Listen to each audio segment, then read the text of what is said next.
Tonight in Camel Country, Campbell University plays host to the defending Big South champions. Coastal Carolina looking for its 6th straight win. It's the Chanticleers and the Camels on the American Sports Network.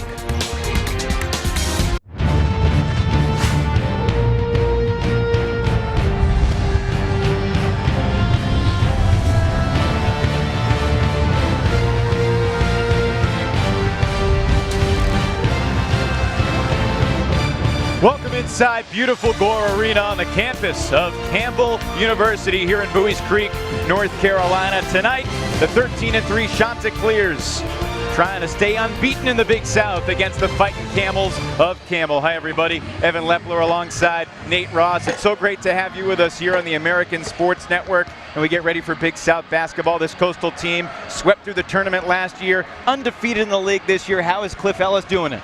Under 60 points a game and #1 in field goal percentage defense. They don't let you make shots. And we look at the Star Watch. Warren Gillis leads this team in the backcourt. They've got a ton of great guards, but he's the leader. Well, he can play any spot in the backcourt.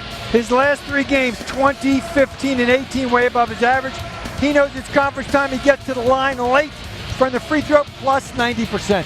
7th in the nation in free throw percentage entering tonight. This Campbell team can really shoot it. Last year, 2nd in the nation in three-point attempts. This year, they're getting it inside a little more because DJ Mason's healthy. DJ Mason can get to the basket to complement the three-point shots. 35% of all of his rebounds are offensive rebounds like that. He needs to do that tonight against the Chanticleers. DJ Mason, 3rd in the league in field goal percentage. They've been balling here in Campbell University since 1977, trying to spring a big win tonight inside Gore Arena. Coastal and Campbell, they played a thriller here last year. What's going to happen tonight? Stay with us and find out.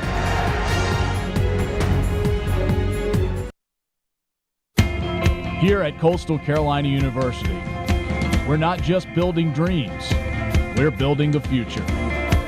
With real hands-on experiences and a personal touch, we prepare you for the real world and real success. Connect to your future and discover what Coastal can offer you.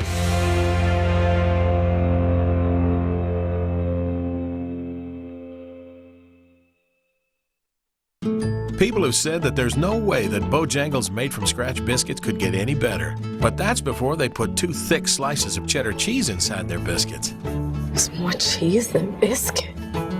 This is ooey gooey goodness. Ooey gooey? Look, Dad has a cheese skirt. Cheese skirt.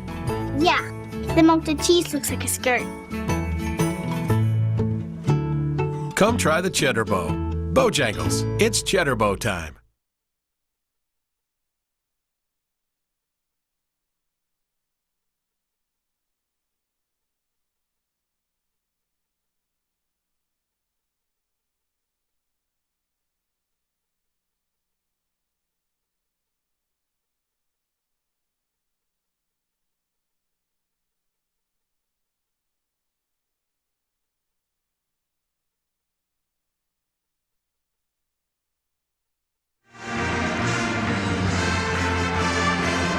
Welcome into the American Sports Network.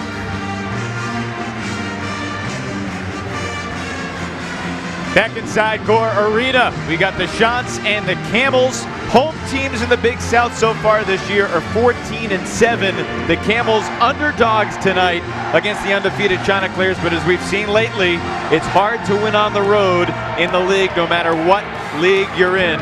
If you're the favorite, starting lineups, Gillis, Wiggins, and Wilson in the backcourt. Their leading scorer, Josh Cameron, will come off the bench. Baju Zhang and Tristan Curtis up front for the Chanticleers, with Hamer, Ray, and Ryan in Kevin McGeehan's backcourt. Rico McCarter, the VCU transfer, joined by DJ Mason up front. Great atmosphere. It's 2015. All the pre-conference stuff is over. We're about a week into conference basketball. This place is rocking. It's going to be fun.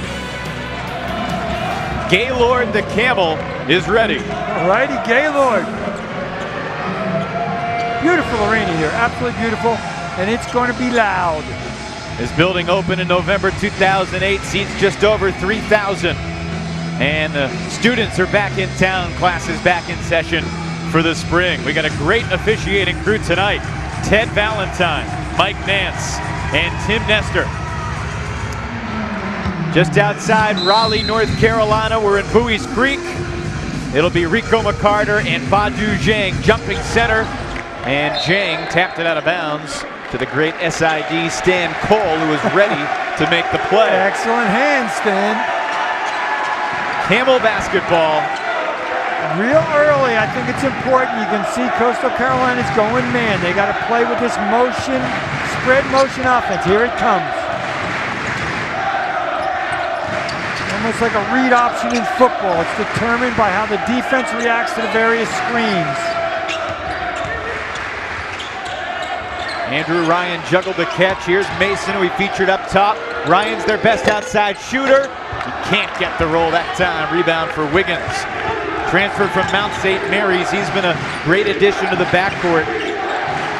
Redshirt sophomore has provided stability at the point. And he's allowed a guy like Josh Cameron to move back to the wing position. Here's Wiggins. He often scores early in games. He doesn't score a ton, but early in games he looks for a shot. Effortless move for Wiggins into the lane right there. And if you watch Campbell play defense, and you're on your TV, is it man, is it zone? Well, I'll explain. It's a little bit of both. It's a matchup zone, sagging man-to-man, whatever you want to call it. Inside, back out, and McCarter lets it fly. Short. Coastal ball. So the Chanticleers playing their second game in 3 nights. They beat Liberty on Saturday by 15 in Lynchburg. The first time in recorded Chanticleer history that nobody in the opponent scored double figures. Tough time for the Flames. On the other hand, this Campbell team was off on Saturday, had extra time to prepare for the top team in the league. Yeah, Coastal only 1 day to prepare for a team that runs a unique style offense, to say the least.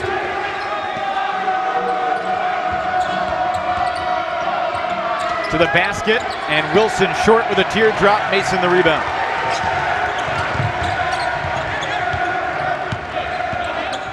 You can see the defense by Campbell. When one man drives, there's 4 more waiting on him. That's the principle of this defense.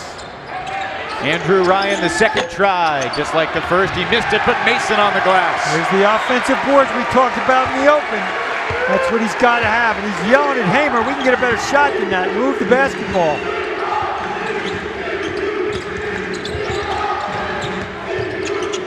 This is Quinton Ray, and an air ball. Outlet pass. Wiggins and Ray chasing.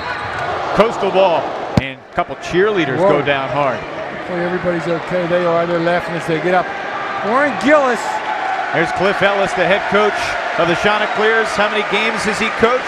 Well, today is his 1,200th game as a college basketball coach. With the same enthusiasm he had in day 1 or year 1. Elijah Wilson long with a 3. Both teams are chilly at the outset, a combined 1 of 7. DJ Mason doing his job on both ends on the glass. He's got to do that for them to be effective tonight.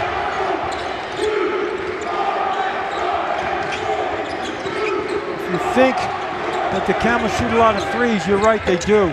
Mason too strong off the glass, the rebound for Zhang. It's part of their modus operandi. And the pass right through Wilson's grasp. And out of bounds. There's Kevin McGeehan, 41 years old. Meanwhile, Cliff Ellis has been coaching for 40 years. That's exactly right. Little difference. There's Kevin McGeehan, longtime assistant at Air Force in Richmond under Chris Moody. Where this offense came from, it was not originated there. Of course, Coach Pete Carrillo did it at Princeton. Weeks later on. Top of the key 3. Curtis Phillips off the bench. Gets Campbell on the board just over 3 minutes in. You're so concerned with cutters that the defense becomes contracted and opens up shots like that. They take a lot of them, and that's the way they run their offense. Wilson can't answer. Mason blocked out Curtis, and here comes Ray.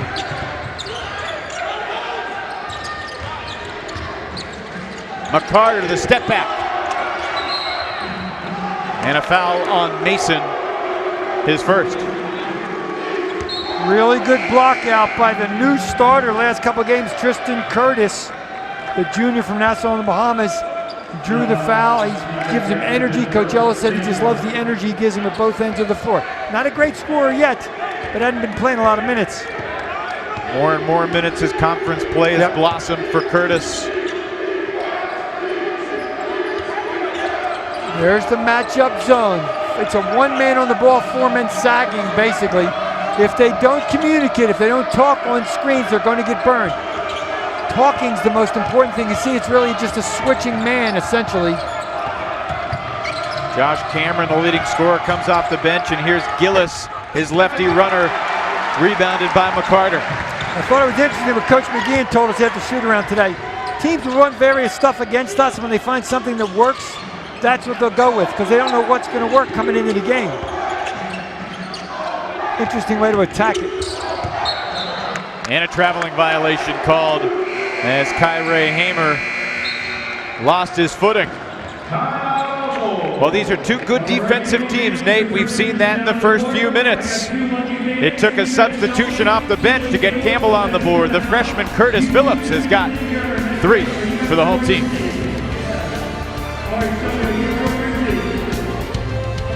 Hey, Banks. Have a seat and let me make you uncomfortable. Up those grades, son, or the only position you'll be playing in college is sitting on me.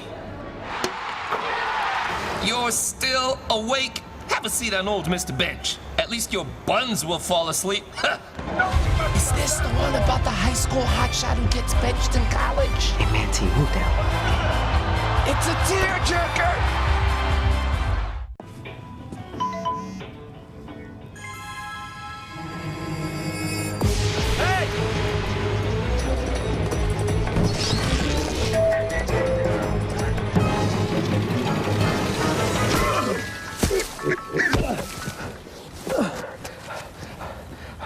So, same time next week? Well, of course. Put away a few bucks, feel like $1 million. For free tips to help you save, go to Feed the Pig.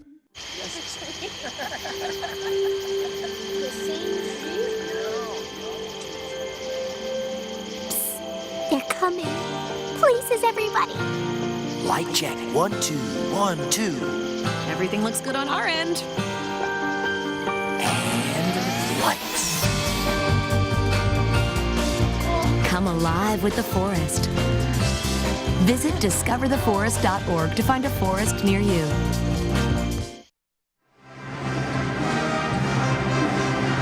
Second-year head coach Kevin McGeehan, hired April of 2013, trying to build a program here in Bowie's Creek. Misspoke a few minutes ago. Campbell did in fact play on Saturday, just like Cliff Ellis, but unlike the Chanticleers winning in Lynchburg, Campbell went on the road to High Point, lost a tight game by 7. It was a 1-point game with a few minutes to go. High Point made free throws down the stretch. But we were talking about the most challenging one-day preps in the league, when you only have 1 day in between games, and you ask coaches, they typically say Campbell is one of the toughest teams to prepare for because of their unique style. And it's the offense and it's the defense. Not a lot of teams play a matchup, and the offense is very unique. There's Josh Cameron. He is a crafty penetrator. Oh, absolutely. He knows how to get to the rack transfer. To Connor State College, but he's very, very good. Attack in the rack, but unable to finish. Troy Harper. This is going to stay the same way. Yeah, Tristan Curtis got it, but he didn't establish position back inbounds. Kind of got, or took himself out of bounds when he tried to attempt to block on that shot. DJ Mason checks out. Nehemiah Mabson, a freshman from Charlotte, is in. And immediately attacking the rack, McCarter. Mabson on the ground, called timeout from his keister. It'll stay Campbell ball. Fighting inside for a rebound with Tristan Curtis. He goes down to the ground, but the freshman has the presence of mind to not walk with it, not turn it over, and call the timeout. Not a bad move. You talked about rebounding being so important tonight. It's even so far. Another team has shot the ball well. Campbell just 1 for 9. And Cliff Ellis, we mentioned it's his 1,200th game. We asked him at shoot-around to react to that, and he basically said, well, your first couple of years coaching, you're like a baby. So do you remember when you were a baby? No. so he doesn't really remember all that well. But he did tell us a story about a game he coached when he was in South Alabama, 1976 against Army. They won 58-54 in Birmingham. Two young coaches that have went on to big things. Cliff Ellis on the sideline for South Alabama, and the Army Cadets coached by a guy named Mike Krzyzewski, who's closing on his 1,000th win. And Don Hogan, one of his assistants, was the point guard on the team, his first recruit. I didn't know that Coach Hogan was his first ever recruit. Hogan remembered the game. He Yeah, told did. us he had 4 points. But the day before, he had nearly 30 in a win over New Mexico State. It's amazing how players remember that 40 years ago. 40 years ago. And it's interesting, the last thing Coach Ellis told him coming out of that huddle is, I could read his lips, rebound. We got to rebound. It's the best thing they do. We got to continue to do it.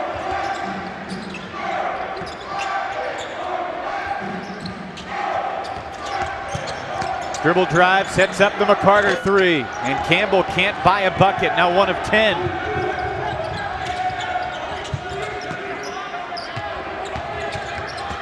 Jang lost it, but it will stay Coastal ball. 5 on the floor for the Chanticleers include Jang, Gillis, Wilson, Cameron, and Curtis. There's the 3 leading scorers for the Chanticleers, 16, 13, and 12. They're backcourt players. If they could get a little more production out of the front court, they could be a dominant team in this league. They're very good right now, obviously undefeated. They've been pretty dominant so far. In each of the first 4 conference games, they've had a double-digit lead at one point, and they're 4-0. Decent defense, but Mabson had his heel on the end line. Shot clock will stay at 10. Here's where this defense can get in trouble because of quick screens out of bounds under. You got to really communicate. Well, now they're going man out of it. Comes back out, they'll switch to their normal defense. Gillis rises up. And a foul on the rebound on Coastal. It'll be the first on Elijah Wilson. Coastal looks a little out of sync because of this defense.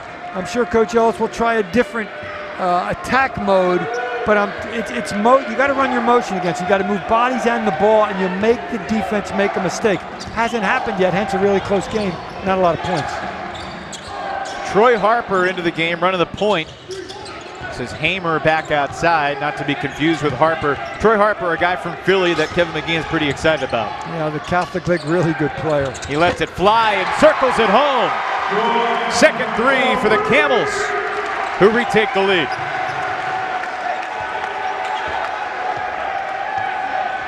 Troy Harper out of Newman Goretti, a great high school program in the city of Philadelphia in the Catholic League. Inside Curtis, and he'll shoot 2. Nice little pick and roll. Curtis goes into the lane. They give him the rock, and he makes something happen with it.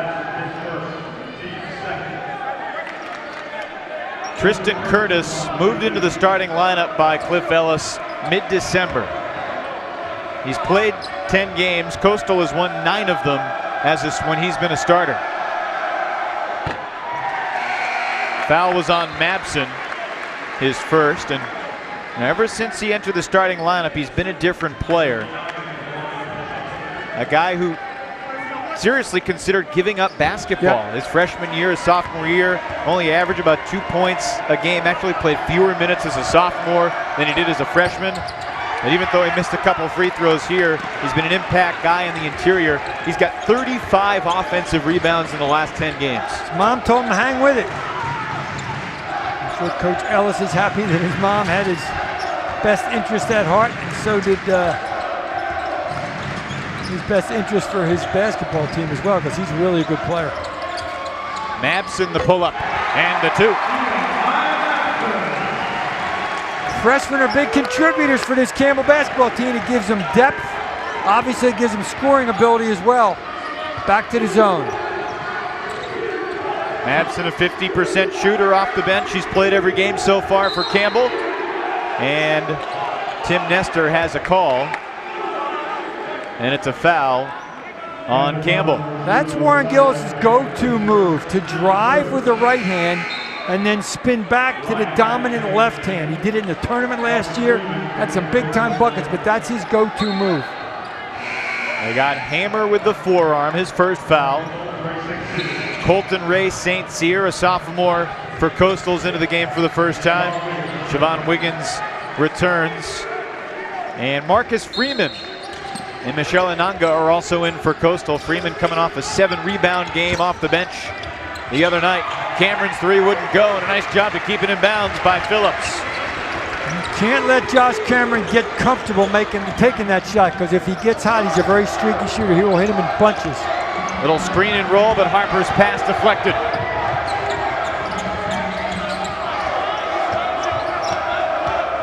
That was Campbell's second turnover. And attacking the basket, it's Inanga. Great lane right down the middle, and he made him pay. Obviously a lot of international flavor, Nate, on this Coastal team. Inanga from Cameroon, also Tristan Curtis from the Bahamas, Badou Zhang from Senegal. Not to mention Uros Leskovic, a big man from Montenegro off the bench. And taking it down the left alley, it's Kyrie Hamer, the kid from Miller Grove High in Georgia. I think everybody's loosened up now. The offense is starting to flow a little bit both ways.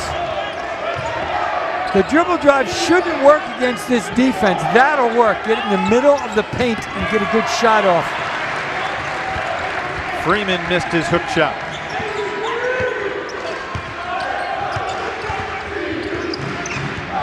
These two teams played last year here in this building in front of a record crowd. It was a tight game down the stretch, but a McCarter three rimmed out at the buzzer, and Coastal prevailed by 3.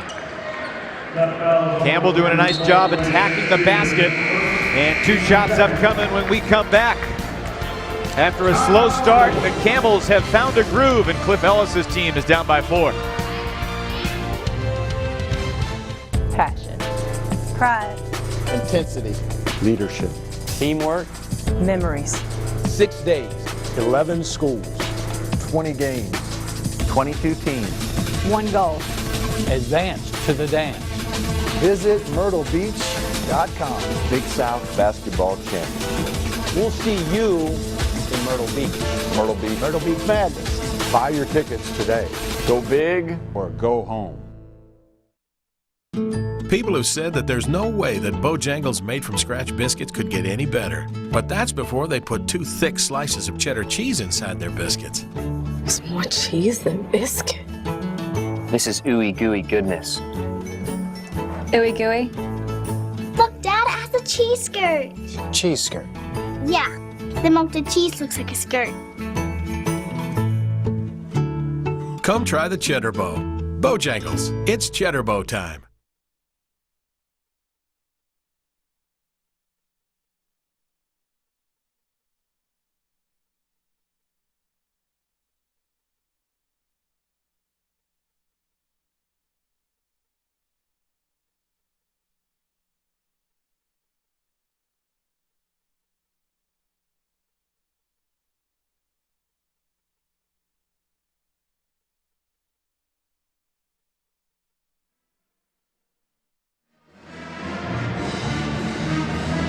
Campbell's made its last 3 shots to take a 4-point lead. The starters were cold, Nate Ross, but guys off the bench have made the difference with 8 of the 10 points. Well, Coach McGeehan thinks his 2 freshmen are going to be big contributors. There's Troy Harper, Nehemiah Mapson with a nice one-on-one move, and then Hamer got the last one in this package.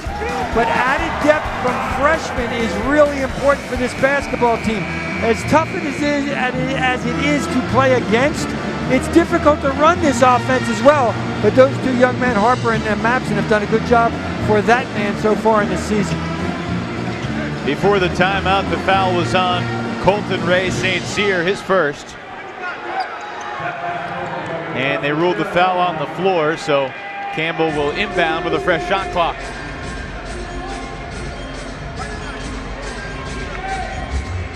This is the best part of this officiating crew.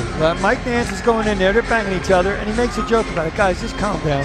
It's early in the game. Yeah, whatever Mike Nance said was pretty funny because he cracked those guys up. Well, it's anything except don't get your hands on him, don't hit him. I mean, that doesn't work. These guys have done so many great basketball games. They're really good at officiating and diffusing the problem before it happens. Mason in and out. Ray St. Cyr the rebound. Cameron's tough in transition. You got to stop him. Screen and roll, cut through the lane, make the defense confused a bit, and you'll get an open shot. Otherwise, they're really tough to score against. Wiggins to the basket, and he'll get to the line. Wiggins was the Rookie of the Year in the Northeast Conference for Mount St. Mary's. The collegeinsider.com mid-major national freshman of the year. So this guy had some achievements and some accolades even before he got to Coastal. You can score the basketball. And what it does, it helps them when you have Cameron and Wiggins in the game. Either one's a point guard. And then when you put Warren Gillis in the game, who played the point last year, that's essentially 3 guys that can handle the ball against pressure, 3 guys that can distribute. It just gives you so many more avenues to attack for Coach Ellis. It's a great asset. Here comes a little pressure. You were a coach. Some people would argue with that, but yes. Last year, Josh Cameron started the final 26 games. Now Siobhan Wiggins is in his starting spot. What does it take for a player to handle that? Well, Josh Wiggins has to have the attitude that it's all about the team game, and he really does. Coach Ellis told us he does. He accepts it. It's about who finishes more than who starts. But it takes a special kid to deal with that, and he's done it. Josh Cameron, the team's leading scorer, coming off the bench. Right. Son, you don't have to start, but I'll make you the leading scorer, or you can be the leading scorer. He can live with that. Colton Ray St. Cyr couldn't keep the feet in bounds. You get 94 feet by 50. He took a bit more. I like this move here. This takes a little bit of time off the clock. Obviously, you get a turnover out of it, but it takes time off the clock and makes that offense a bit more hurried when they get down to the other end. This is not the most ferocious full court press, but it changes the rhythm of the game a little bit. Absolutely. Three-quarter court. And they can turn up the heat whenever they choose to. Now, Coastal's in a little bit of a zone, 3-2 zone. Here's Andrew Ryan from the left wing. Too easy. It's a 3-2 zone. There's 3 guys on the perimeter. Ryan was dead wide open. Nobody closed out on him. Andrew Ryan had 22 three-pointers, 22 points against Charleston Southern. Wiggins spinning into the lane. And a battle for the board leads to a tie-up.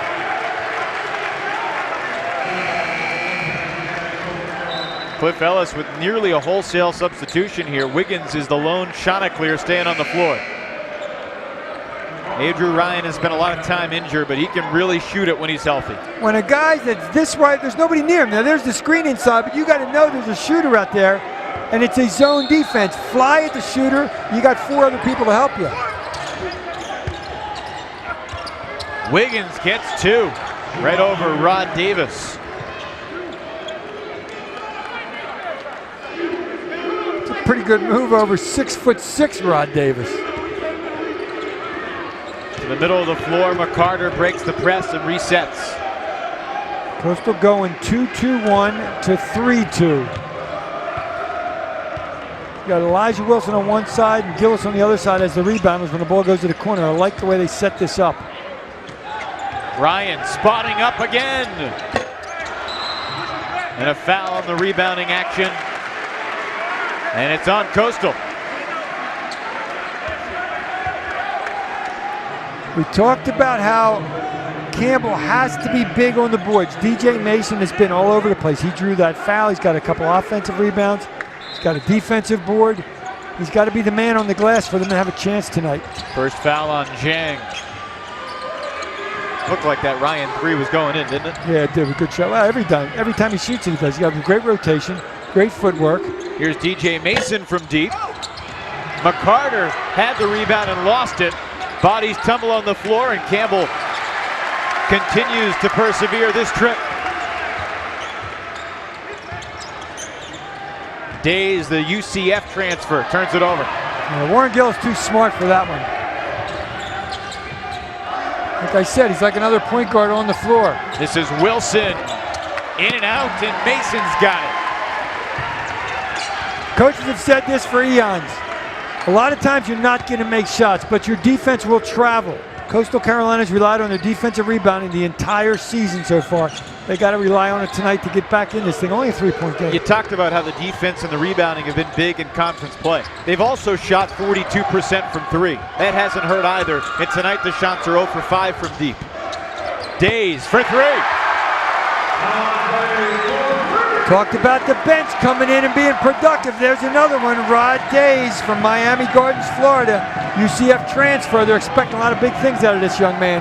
They only played 5 minutes on Saturday night. Did not score. He should be rested. Gillis closed off and turns it over. Hamer all the way. And the putback from Mason. Largest lead yet for the Camels. Coach Gillis has seen enough. Got to get Mason off the glass. He's got 6 rebounds and leads everybody on the boards. Careless pass turns into an opportunity break for Campbell, and Coach Ellis stops it. Great energy here inside Gore Arena. Transition buckets. You know, Kevin McGeehan loves to run his offense, but the transition buckets are even nicer. Transition baskets, easy opportunities. There's Hamer on the miss, but watch Mason knock somebody down, knocked his own man down, but got the rebound and the putback. He knocked Hamer down when he went to get the ball, and Hamer missed. That'll teach him to miss layups. Hamer was waiting for the whistle. He caught an elbow to the back of the head.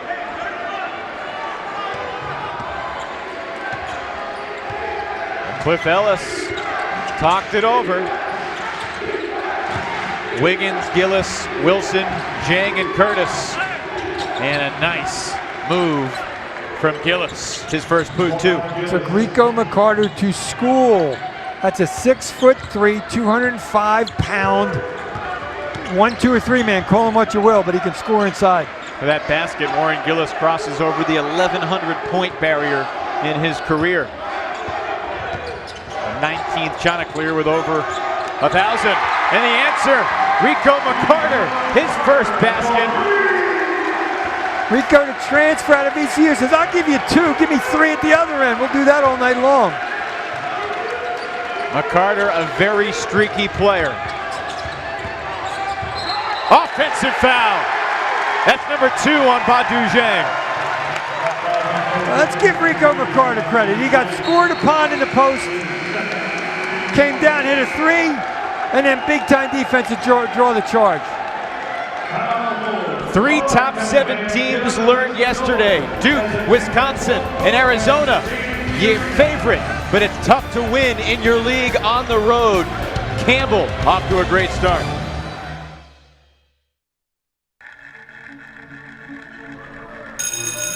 It's 3 p.m. For 50 million kids across America, school's out. And for a third of these kids, they're out on their own. Out with nowhere to go and nothing to do. But every afternoon is a chance to change America's future. All you have to do is open the door. It's time to support the Boys and Girls Clubs. Great futures start here.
The first of 3 home games this week for the Camel fans. A 21-12 lead Over the preseason favorite, 8 different Camels have already scored, Nate, but these are the top 3 guys, and these guys have the last 3 buckets. Well, you can see, we talked about Mason on the boards, McCarter's the energy guy, and Ryan's the deep threat. When those 3 are scoring, this is a tough team to beat. So far, they're up 21-12. Andrew Ryan with his 153rd 3 in his career. He's nearly 40% from deep in his career. There's the guy that makes him go. I really believe it. He's the energy guy. He's the emotion guy. Rico McCarter's there. But I really think it's DJ Mason that's going to be the difference maker for this basketball team in the way he plays. He might not have the most points, but the way he gets his points. It's a nice combination. You got Ryan from outside. You got Mason inside. And you got McCarter who can do it from everywhere. It's a slasher. Yep. Campbell up 9 with the ball. Mason inside, outside. Hammer. Buckets. Somebody got confused defensively there. There was nobody on the shooter. Cliff Ellis is sort of looking around, wondering what's going on. He looks at his Benny Moss like, what is his assistant coach like, what's going on here, Benny? In 14 minutes, his team's been doubled up.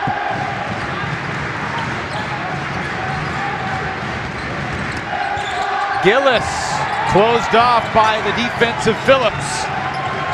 One dribble penetration will not work against this defense because all you're doing is dribbling into another player. Wiggins, wild shot, rebounded by Ryan. It's a matchup zone. It's a helping man-to-man. It's the same principles. When you go by one guy, there's 4 others waiting for you. One dribble shots don't work against it. Last 4 minutes, Campbell on an 11-2 run. Ball movement and man movement is what they need. Mason inside.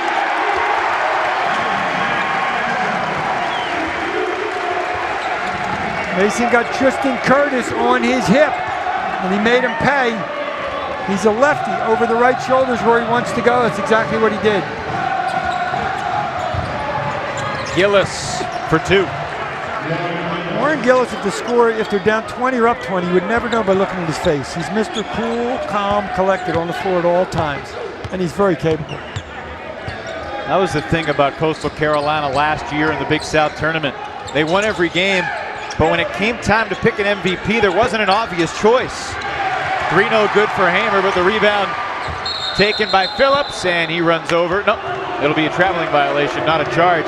But back to the point about Coastal Carolina, it was tough to pick an MVP. Gillis was the guy because he's the emotional fulcrum of this team, and Phillips could have been a charge or a travel. Could have been either way, yeah, it could have been either way. It's good defensive position, but he did shuffle those feet, whether that was before the contact or not. Mr. Nance called it a walk. I can't disagree. If you've watched a lot of Coastal Carolina basketball games, you've probably heard this stat before. Cliff Ellis, one of 2 coaches in history to win 100 games at 4 different schools. Him and Lefty Drizel. He's 3 wins away from being the only guy with 150 wins at 4 different schools, and Javon Wiggins from the perimeter helping him get there. It's back to a 9-point game. If you're a very good coach and you do it for 40 years, that can happen. Not many guys want to do it that long. South Alabama, Clemson, Auburn, and now Coastal, where he seems very happy. Harper attacks the rim but can't finish, and out of bounds to Coastal. Of course, it's been a year of reunions for Cliff Ellis. He's had success against Clemson in the past. He finally returned to Auburn this year, and Bruce Pearl insisted he come back. Beat him. Cliff Ellis has gotten a lot of signature wins through the years, but he's got a challenge today, down by 9. There's an amazing place where vacation memories are made and shared over and over again. Where new experiences never disappoint, and where the only thing better than visiting is coming back again. Book your next vacation at visitmyrtlebeach.com and discover amazing values on area accommodations and fun-filled attractions. There's never been a better time to visit Myrtle Beach, South Carolina, where spending quality time together has never felt so good. What do you think it would be like to teach? Chances are, you have no idea. We're going to turn on the lights and everybody look up. Teachers today are breaking down obstacles, finding innovative ways to instill old lessons, proving that greatness can be found in everyday places, and that you don't need to be famous to be unforgettable.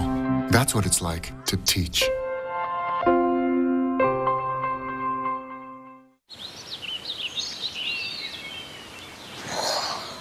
Oh, look, a redhead. Staring contest.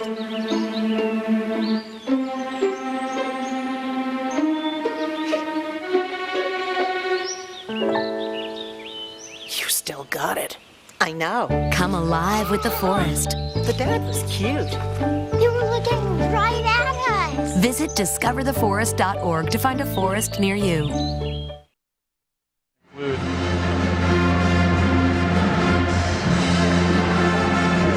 26-17, the Camels in front of the preseason Big South favorite here in Bowie's Creek. 3:57 to go first half. Cliff Ellis has spent a lot of years on that whiteboard. Did they have whiteboards back 39 years ago when he started coaching? They had boards, but were probably a black marker rather than that's a good question. I don't remember that. I didn't coach that long ago. He's been a coach of the year in the Sun Belt Conference, the ACC, the SEC, and most recently the Big South. I do remember. Now, not 40 years ago. I'm not that old. But I remember Coach Cremens on the sideline with a piece of chalk writing on the floor drawing. And a very accomplished beach music singer as well. He's got some CDs. He's really good. He's quite the talented sideline commander. The enthusiasm to do it for 40 years is fascinating. It really is. Wiggins, the leading scorer for the Shots tonight. He's got 12. There's Warren Gillis, who'd been going one-on-one with his point guard mentality, finding the shooter in the corner. Wiggins for 3. That was an excellent pass and a better finish. Wiggins is 4 for 6. Here's Days. And the rebound, Cameron. This is what they do. They get one and done from the defensive end, and then they finish. Another pass. Oh, he was open. A layup. And he passed up the 3 to take the easy 2. Coaches must love that. That's big time. Mapson thought he was shooting 3. A little shot fake. Every coach loves a shot fake. He's limping a little bit. I don't know if he hurt his leg on that one.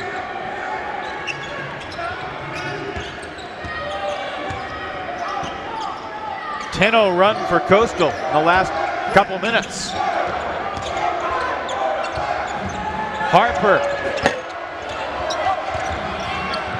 Rebound controlled by Days. It's first time in a while an offensive board for the Camels. They need it bad. Their 7th offensive rebound, though, this first half. Days on the second chance opportunity. That snaps a 10-0 run, Nate. On Saturday against High Point, Campbell had 1 offensive rebound the entire game. They've got 7.5. Only 4 second chance points to show for it, but it had to be a point of emphasis for the staff. No, quite always is. Well, it's interesting. The guys that get burned on defense turn around and make good plays. Badu Jang gets burned in the corner, has a great post up and gets hammered going to the line for a couple. So these kids have short memories, and you have to have that in this game of college basketball today.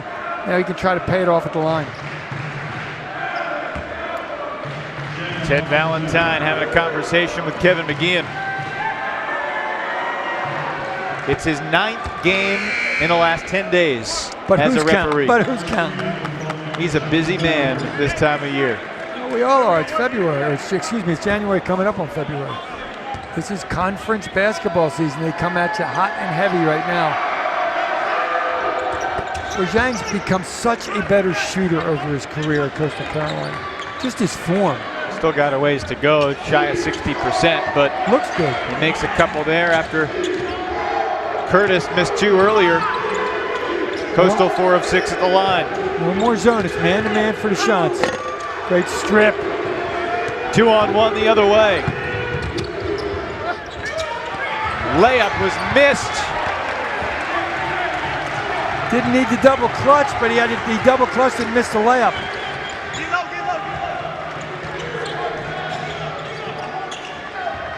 Big defensive possession for Coastal if they can stop them here. They've got a little run going. Days to McCarter for 2. Days hit threes. Days makes the drive in the dish. They're finding the open player. It's a simple game. If you're not open, find the guy who is. Layup. We talked about Coastal's great defense. Only a handful of games this year, Coastal's allowed 30 or more in the first half. This is a high-scoring effort for Campbell, and Ryan fouled Cameron from deep. There's going to be 3 free throws here for the very bouncy senior from Wisconsin, Josh Cameron. Biggest sin in basketball, foul the jump shooter. Don't do it. Contest it, don't foul him. I mean, you can see we're all the way across the court, and you can see he hit his arm. How about that haircut from Andrew Ryan? Love it. I can say that because there's no way I'll ever have that. Not in this lifetime. Cameron's 77% free throw shooter. In practice, you rarely shoot 3 at a time. You normally shoot 2 and rotate, 2 and rotate. Let's see if you can get all 3. Josh Cameron already this season a 2-time Big South Player of the Week. I think Coach Ellis loves about him. He's wherever we need him. That's what he does. He's not really a point guard. He's not really a 2 guard. He's a combo guard. But where we need him, he fills the role that particular night. And he fills it at just under 14 points a game. Balanced scoring for the Chanticleers. In the first 4 conference games, 5 different shots have been averaging double figures. That's balance, and he goes 3 for 3 at the line. Cameron, he's got 5 so far. Coastal back within 3. The Chanticleers trail by as many as 14. And if they could tie this thing up going into the locker room, what a great feather in their cap, what a great comeback.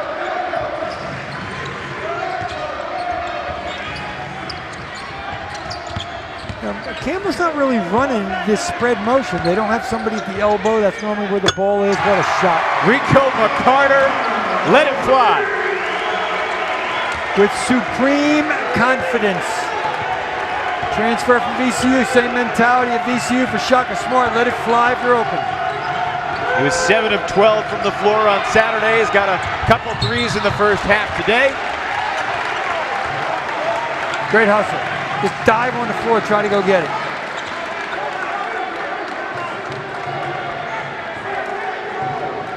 No reset of the shot clock. 22 on the shot clock, 31 seconds in the half. That was a big-time shot there by McCarter. Huge. With Coastal closing in. Well, I think the defense backed off like, I don't think he's going to shoot it. They're going to run some clock. He saw it, he reacted to it, and he stuck it. There's Warren Gillis running the point. And we're going the other way. As Wiggins hit the 3, they'll wave it off. Foul inside. Got Freeman. No, not necessary. Not necessary. Wide open in the corner. Warren Gillis found Wiggins. Didn't count, but he made the shot. But that man's got to be pleased. They were down a ton. They're down 5 here now. They want to stop him, obviously. It's understandable. Plays like that are why he doesn't have as much hair as he did 40 years ago. Oh, absolutely. 3's in the air, and you hear a whistle, and it's a foul inside. Shot clock is off. By the way, I don't either. Have as much hair as I had 40 years ago. Mason. That'll do it for the first 20. Kevin McGeehan has to feel pretty good about where his team is at, especially considering they started 1 for 9. Siobhan Wiggins is keeping Coastal in it. Well, without those 14 points, and it could have been 17 without that foul. Without those 14 points, Coastal gets blown out here. They're down 6, but I don't think Coach Ellis feels that bad about where he is, considering how far he was down a while ago. When we come back, we go to the ASN studios with Mick Schaefer and Mark Adams. Okay, so what would you bring to my company? What do you need? I need problem-solving skills. I got through high school without a car, a phone, or a computer. No college degree, though. Not yet, but life's taught me a lot, and I'm ready for more. Well, you're not the typical kind of candidate that I hire. But you are exactly what I'm looking for. Your company could be missing out on the candidates it needs most. Learn how to find a great pool of untapped talent at gradsoflife.org.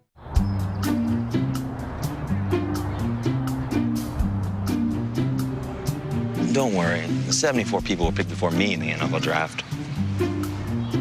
To fight childhood obesity, United Way and the NFL are helping kids play at least 60 minutes a day. Okay, team obstacle course. Yay! What this place needs is more healthy kids. To get involved or donate, go to unitedway.org/play60. Now I get it.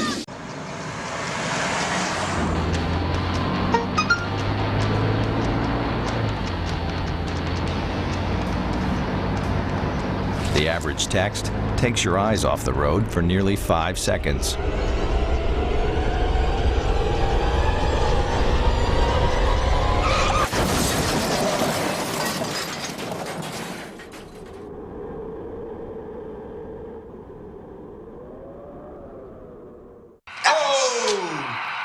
Checking your fantasy league? Nah, just my 401k statement.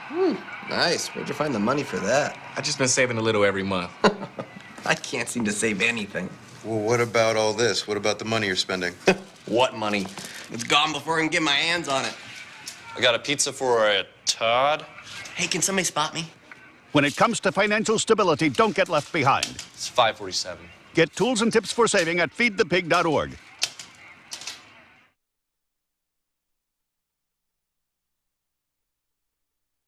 This game last season was the first ever nationally televised game at Gore Arena on the campus of Campbell, and now the Camels and the Chanticleers are back at it on ASN. Evan and Nate, thank you very much. Here's your score at halftime from Campbell. Coastal got the win in front of the nation last year, by the way, 61-58 in this game. Happy Monday to you, and welcome into the American Sports Network studios.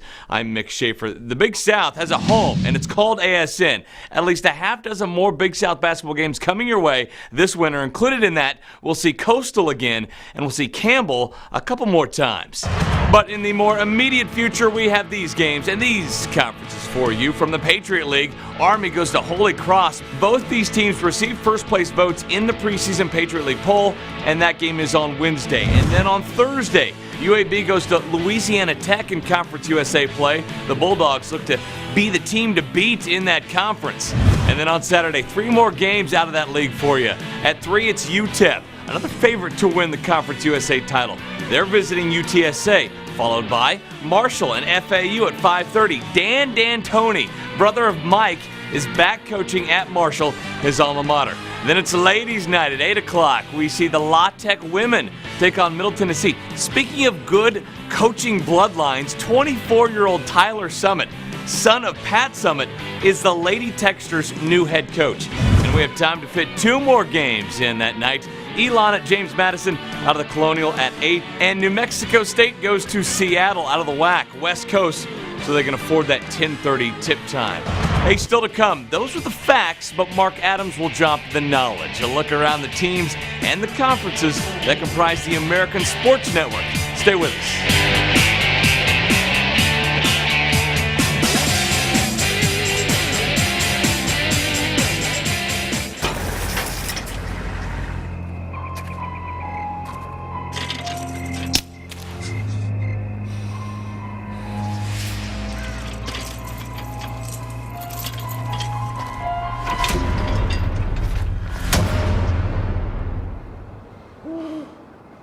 If you don't fix them, sparks from dragging tow chains could cause a wildfire, and that could be scary.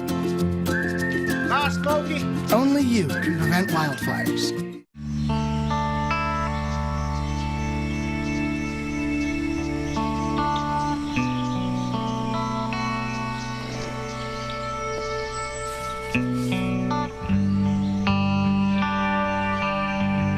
This is the moment I knew his future had no boundaries. There are some moments only the forest can inspire.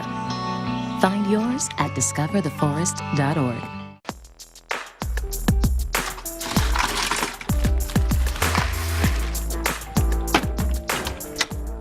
Thank you.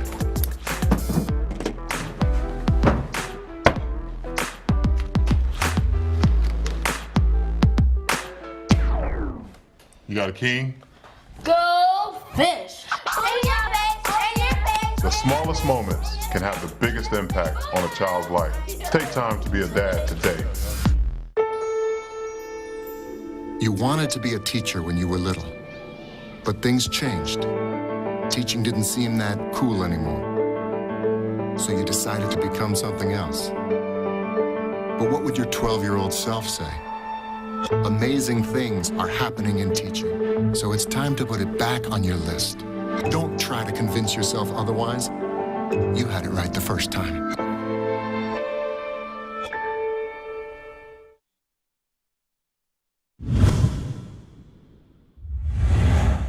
Hi, I'm Mark Adams, the National College Basketball Analyst for the American Sports Network. We partner with 10 different conferences, and we're proud to bring you the exciting news and notes from this past week. In the Atlantic 10, how about Duquesne's Derek Coulter and Micah Mason? They make up the best three-point shooting dynamic duo in the nation. Dayton at 11-2, 1-0 in Atlantic 10 play. 4 straight wins led by Dyshawn Pierre and Jordan Seibert. Let's go to the Big South and Jaleel Roberts, one of the great shot blockers in the country. And how about Coastal Carolina? They're hanging big wins on their opponents, almost plus 16 points per game in scoring margin. That's 18th in the nation. In the Colonial, Marcus Thornton at William & Mary. Look at his numbers. Very, very impressive this past week. And Towson, another team that's rebounding the ball extremely well. They rank number 14 in the NCAA. In Conference USA, La Tech, for the first time since 1972, won at Southern Miss. I was 16 years old. I don't even remember that win. Rice at 1-1, but it's about sophomore guard Marcus Jackson. 27 points as he led the Owls to a 67-52 win against UTSA. The Horizon League in Cleveland State. They knocked off Milwaukee. How did they do it? They shot 82% in the second half. How about Oakland's Khalil Felder scored a career-high 32 points in Oakland's huge Horizon League victory over Valpo. In the Ivy, Brown. Yeah, Brown. They've won 4 out of their last 5. Earlier this season, they knocked off Providence. Maldo Lowe of Columbia. Remember that name. He's number 1 in scoring. He's number 1 in steals and number 2 in 3 points made. In the Ohio Valley Conference, I love the Racers of Murray State. They've won 9 consecutive games led by Cameron Payne. Chris Oliver of Eastern Illinois averaged 21 points, 8 rebounds, and 2 wins this past week. In the Patriot, Navy is off to a great start, their best league record since 2010. Cedric Hankerson of BU averaged 17 points and 5.5 rebounds in their 2 wins. In the SoCon, the Chattanooga Choo-Choo, Casey Jones, look at his numbers. 2 wins during that last week. For VMI, man, they fill it up from 3. So does East Tennessee State. And in the WAC, New Mexico State defeated Texas Southern. Remember Texas Southern? They knocked off Michigan State earlier this year. Big win there. And also Isaiah Umapig, Seattle. He knocks down 4.3 three-pointers per game. That is big time. That's the news and notes. Pretty exciting time around the American Sports Network. That's why we're excited about our partner conferences. They're winning, and they're doing it the right way. This is not about baseball. It's dedication. It's commitment. It's about developing a mindset in our youth. A mindset that transforms into true character. Disadvantaged, distressed,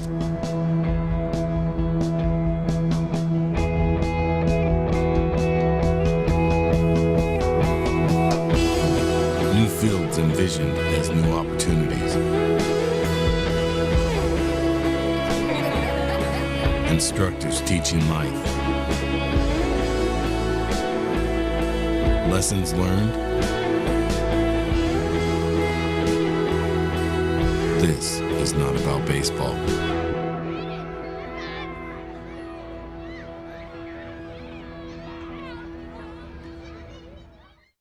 People have said that there's no way that Bojangles made-from-scratch biscuits could get any better. But that's before they put 2 thick slices of cheddar cheese inside their biscuits. There's more cheese than biscuit.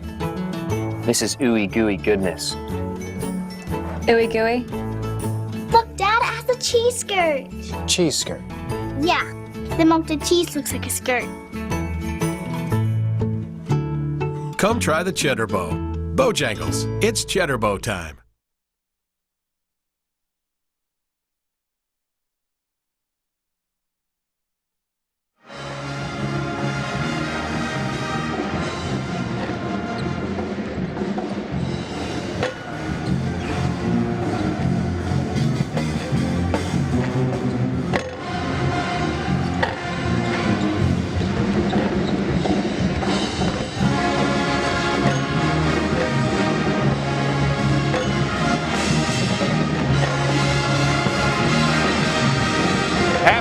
here in Gore Arena.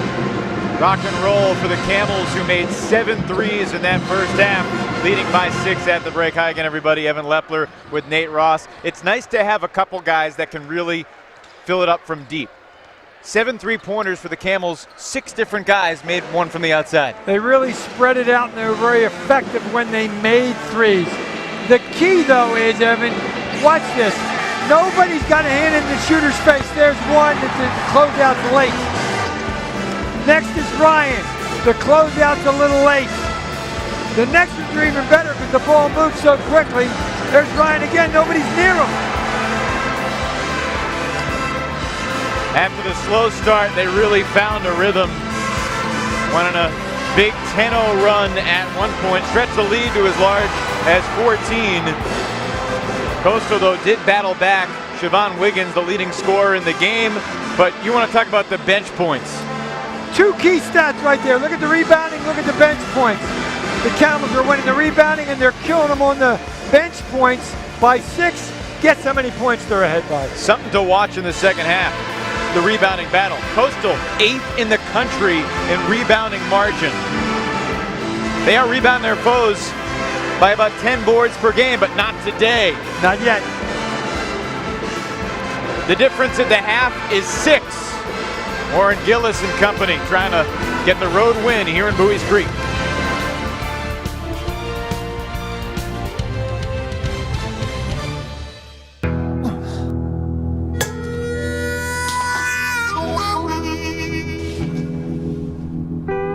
Get caught buzz driving, and you could do some hard time. Craig, knock it off. Sorry, Mom. It could cost you around $10,000 in fines, legal fees, and increased insurance rates. And that could set you back a few years. Buzzed, busted, and broke. Because buzz driving is drunk driving.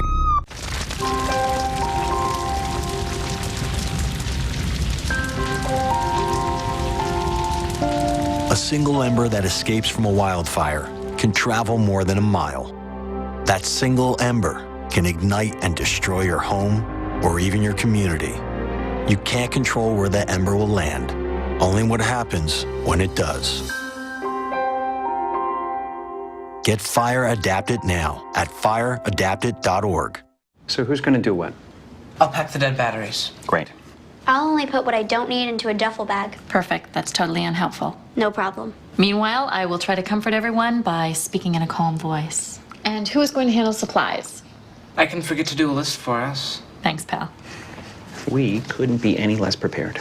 I'm proud of you guys.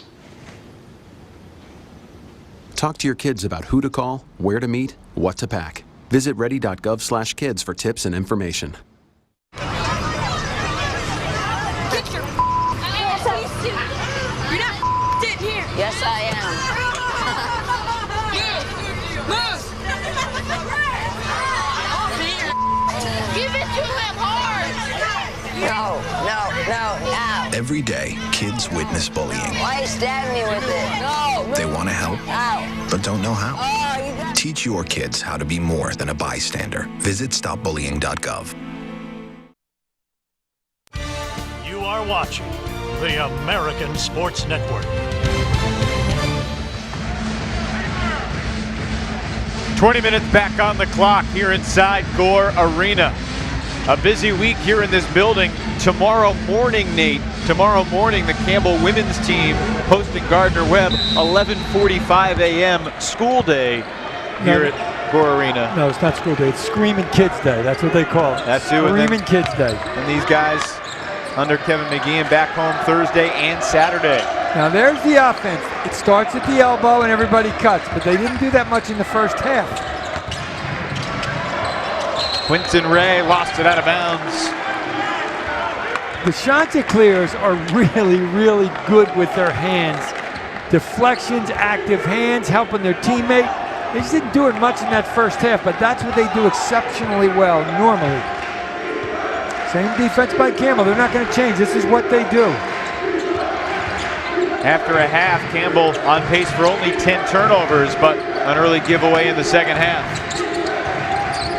Gillis trying to be Mark Jackson. Yeah, but didn't force it. That was a good move. Plenty of time left. He doesn't force anything. Jang, power dribble, too strong. Ryan the board.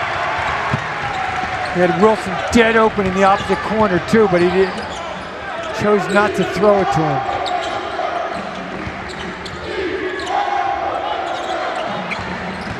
Mason strong with the ball. Gets the bucket to fall. If he drives left, that's what he's going to do. If he goes right, he's coming back over that right shoulder. That's what lefties do. They tried to take it from at the high post, but you got to know he's coming back over that right shoulder. He always does. What's the biggest thing Campbell needs to do to sustain this lead and pull this upset? One and done. They got to continue to do their thing on the glass. That was a nice move by Tristan Curtis. His first points. He didn't even take a shot in the first half. I just really think they got to not give Coastal Carolina second shots for two reasons. The obvious one is points. The second one is momentum.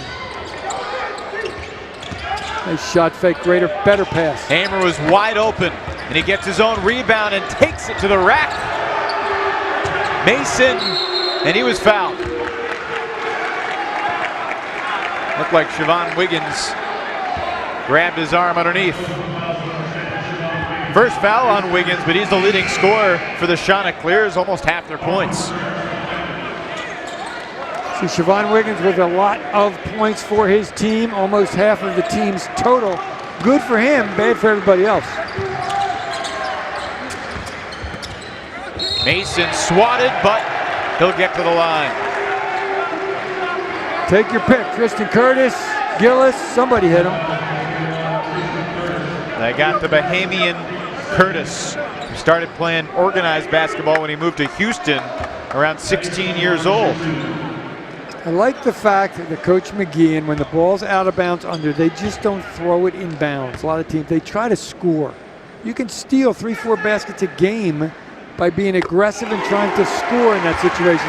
When they just throw it beyond half court, drives me nuts. Is there a coach out there who you hold in really high esteem for their baseline out of bounds? Mark Byington. Who's that? At Georgia Southern. He was the assistant for Coach Kremens at the College of Charleston. He was really good. He called all the plays when he was the assistant, and he's really good at it right now. They're playing very well in the Sun Belt Conference. Gillis from the corner. Bingo! That's a big one. Didn't think I'd come up with somebody that quick, did you? I expected you to come up with something right away like you always do. Mark Byington's really good at that. Always has been. You might be making him up, but... no, he's a real head coach. Wouldn't make him up. If I did, you wouldn't know it anyway. The power of Google. Back to a 4-point game after the Gillis triple. Mason outside for Harper. Wiggins sneaks in for the rebound and draws the foul on the backboard. Let's give credit where credit's due. Wiggins contested that shot by Harper and then went and got the rebound. That's hard to do. That's a long way to run. Only the first foul on McCarter. Good news for both coaches. No one in this game has more than 2 fouls. Coastal Carolina is starting to change the momentum a little bit. They're very different in the way they're playing defense against this spread motion offense. Gillis explodes to the bucket for 2. Great way to extend that left arm away from the defense and score.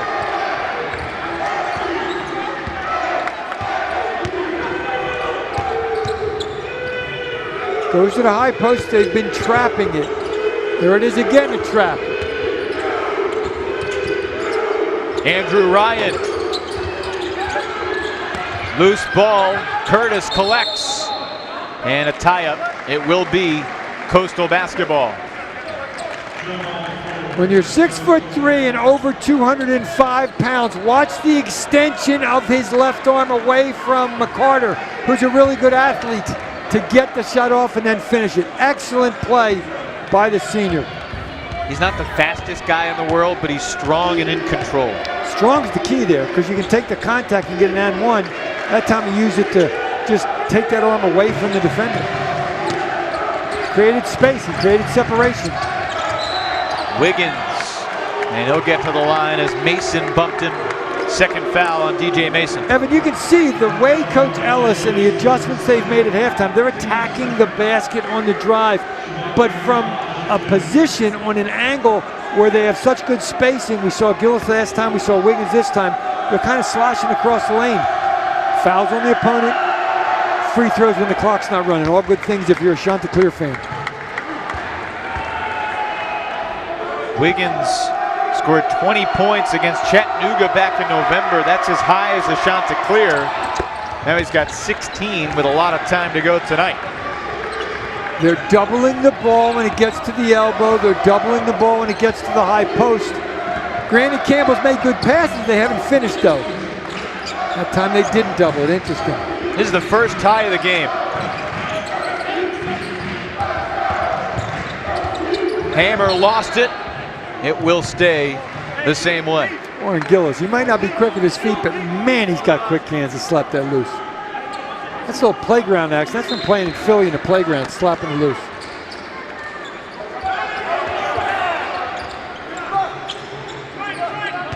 Campbell trying to squelch a 7-0 run. It's Harper, and that three was long, and the rebound deflects out for Wilson. Wiggins comes up with it. Wilson to the goal. Warren Gillis started that all by slapping it loose on the loose long rebound. Kids know how to win for this. Guys in the black jerseys, they just know how to win basketball games. They haven't won it yet by any stretch. First lead for Coastal since it was 4-3. But they're back in it. To answer, Hamer. With Badu Zhang in his face, that's a pretty good shot. Just like that, the Camels back up one. The crowd will be a factor late. They're kind of subdued now, but if this gets close down the stretch, they will be fired up. Wiggins into the paint. That's against the biggest people on the court. Siobhan Wiggins stretching him at 5'11". That's a heck of a play. Quick with the basketball. And he knows how to carve out space inside amongst the trees.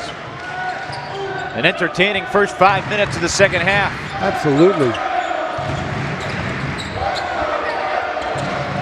Hamer couldn't hit it that time. Rebound bounced into the hands of Wiggins.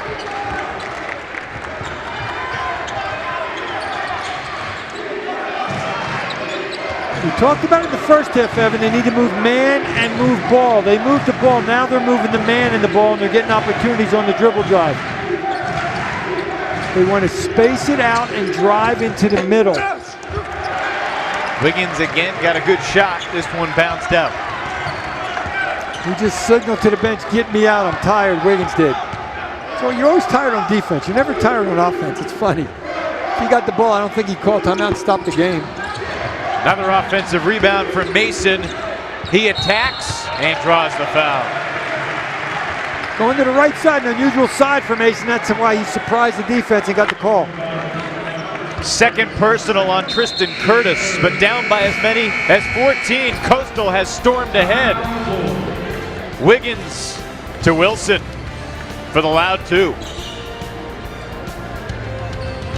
Chanticleers by 1, 14:05 to go here in North Carolina.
Celebrate the soggy shoes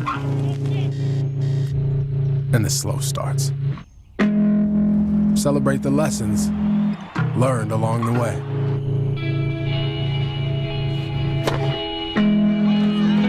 These are the wins. Not the shiny, nail-biting kind. These are the last a lifetime kind.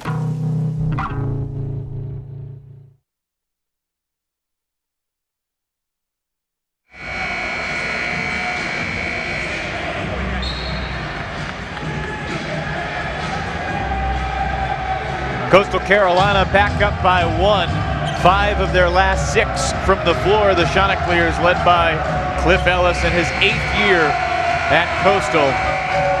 Meanwhile, Campbell beginning a 3-game homestand this week.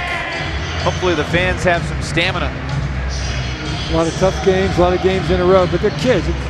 They'll love it. This is a league, Nate, where, you know, it seems like Coastal's perhaps a clear number 1. It's early. UNC Asheville still undefeated as well. There's a pack of 6, 7, maybe 8 or 9 teams in the middle. It seems like everybody's similar. This week, Campbell has Radford and Asheville at home. Those are 2 good teams. But if Campbell doesn't win them, then they're looking at an uphill battle the rest of the way. Well, it's like any really balanced league, and the Big South definitely is. You got to protect your home court and try to steal half of them on the road. If you can do that, you'll be in the top half of the league. You'll get the better seeding in the tournament. And then the tournament's another ball game all to itself. It's going to be a great tournament. But that's what you got to do. And the lead has changed again after Mason picks up his 8th and 9 points. Now a whole different way to attack. They're back screening. Badu Zhang becoming the passer. Jump ball. Campbell will take it on the arrow. Zhang thought he got hit a couple times. That was a pretty good call, though. They slapped the ball. They didn't slap him. But I love the way Coach Ellis is changing his attack almost every time out. Because you know Campbell's talking about, well, this is what they did. Let's stop it. They're doing something different. Great shot by our crew. Pretty clearly McCarter got all ball. Good call by the refs. It always comes down to the defensive end either way, and I think that's what's going to come down to here. Hamer, short, Jang's got it. Warren Gillis, as we said, very, very capable running the point. And that's what he's doing right now. He can slide over to the 3. Offensive foul. Harper got in front. You don't have to be stationary. You have to be in a legal guarding position. He did, caught the blow in the chest. Warren Gillis having a conversation with Tim Nestor. He didn't agree with it. Looked like Tim Nestor sort of rolled his eyebrows at Gillis's explanation.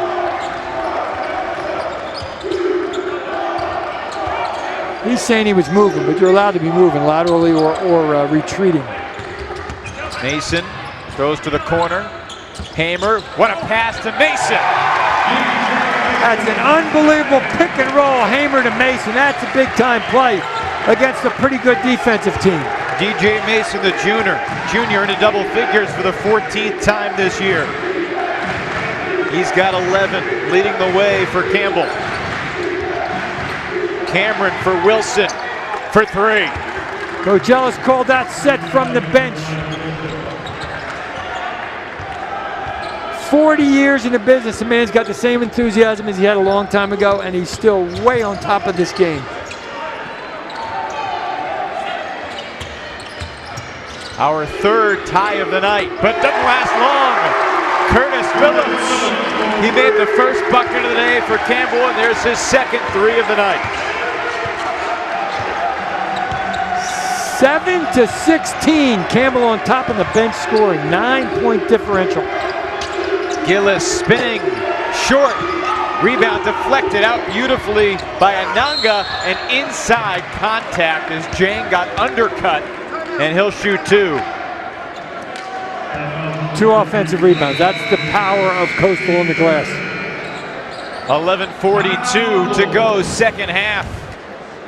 Another thriller brewing here in Bowie's Creek. Hamer to Mason, a beautiful feed. And the Campbell lefty got the bucket. The 3 from the wing. Phillips has his team up 3.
college basketball on the American Sports Network is brought to you by CokeCareers.com.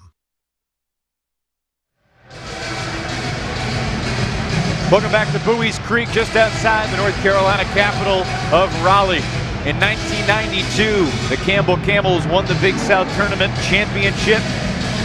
Their NCAA tournament bid began with a game against the #1 seed Duke Blue Devils.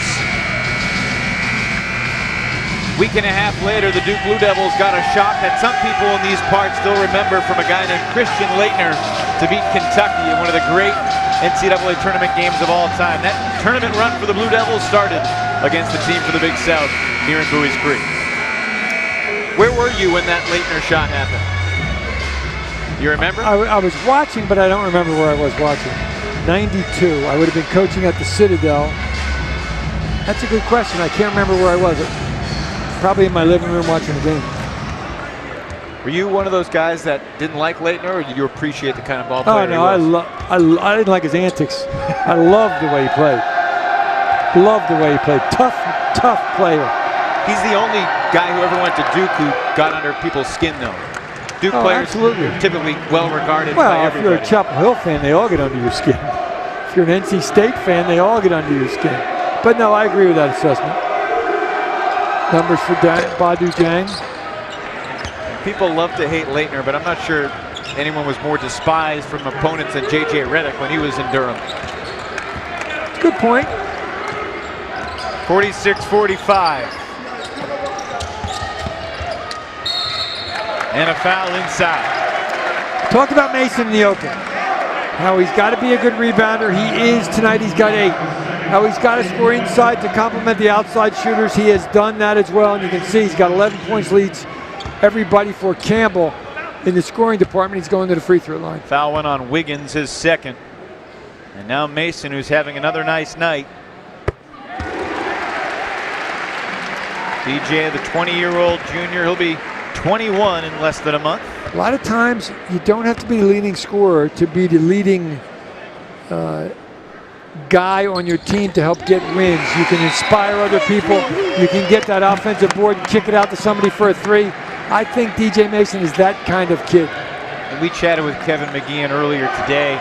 He talked about the maturity from last year to this year, a guy who has just learned how to manage everything from basketball to academics to not just basketball, but being a successful member of a winning team. Well, as a coach, that's what you do. You're teaching him how to become an adult, how to be a man. Basketball is just a part of that learning process. What a Cameron move. bounces to the basket. He is so bouncy. He's like a pogo stick out there. Pogo sticks go laterally because he's pretty good at doing that as well. 21st century pogo sticks do. He's the freshman on the court for Campbell trying to help him out. Traffic on the perimeter, and Ryan resets for Harper. Much better defense for the Chanticleers. They're getting in everybody's face. Harper to the corner. Ryan the rebound. In and out. McCarter on the third chance. Offensive rebounds for the Camels, making a difference. Gotta love the effort. Offensive rebounding is all about stick-to-itiveness. You just gotta want to go get it. McCarter into double figures for the 7th time this year. He's got 10. A distinct difference in the body movement of Coastal Carolina. Cameron from deep. I love that kid. We saw what he does inside. He can hit the outside shot. He's a guy who's shooting 50% from 3 in conference play. 12 for 24 from beyond the arc in the league. And a good defensive play by Inanga at the rim. Tied at 50, Cameron could not drill that one too. Maybe a little quick on that one. He shot it as he passed Coach Ellis. He's feeling it. I don't blame him. Into the 4th quarter of this game, under 10 minutes in the second half. Chanticleers not getting beat off the dribble like they were in the first half. And McCarter can't die a long distance, but Ryan's rebound leads to a foul. Second time Ryan's getting an offensive rebound. Last time he missed a tip, but the Camels got it. This time he gets another board and gets fouled. second foul on Wilson, 6th team foul on Coastal. So Campbell not shooting yet, but the rest of the way they will. Andrew Ryan averages a little under 5 a game rebounding. He's got 6.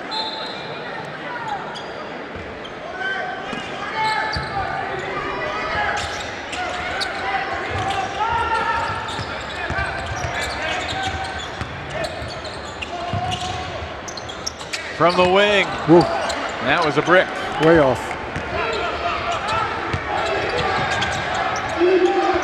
It's Warren Gillis' time. He's either going to make a good decision or take a great shot. It's tied up.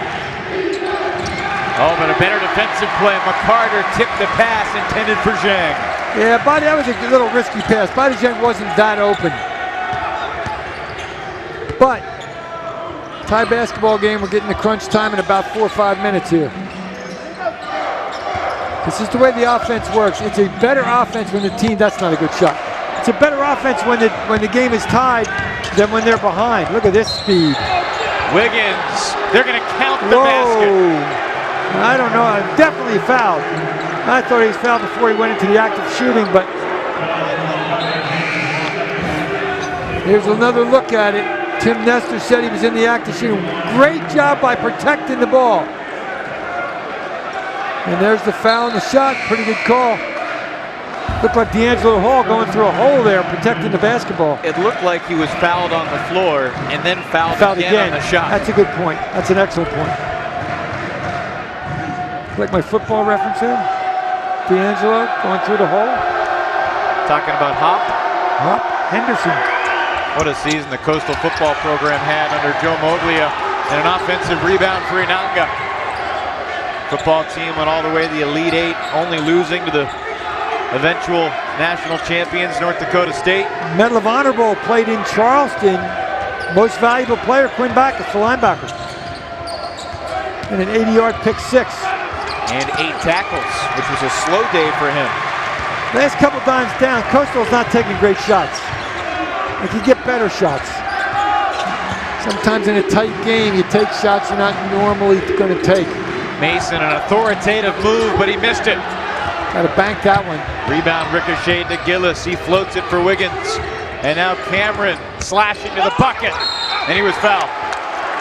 Well, he got from behind the three-point line to the rim in a heartbeat. And then got fouled. He's really quick with the ball. Under 8 minutes to go here in Buies Creek. A great finish brewing. Cameron, silky smooth to the rack. He can do it from outside too. 52-50. The shot's in front. Brock, don't have a meltdown. Look, I know your patty melt is missing, but this bacon Velveeta patty meltdown is mine.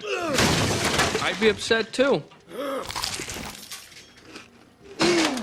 Definitely not in the TV. You check the bookcase? Oh, my bad. It was under the napkins. Don't have a meltdown. Have a bacon Velveeta patty meltdown. The Bacon Velveeta Patty Meltdown with grilled onions and applewood smoked bacon at Hardee's.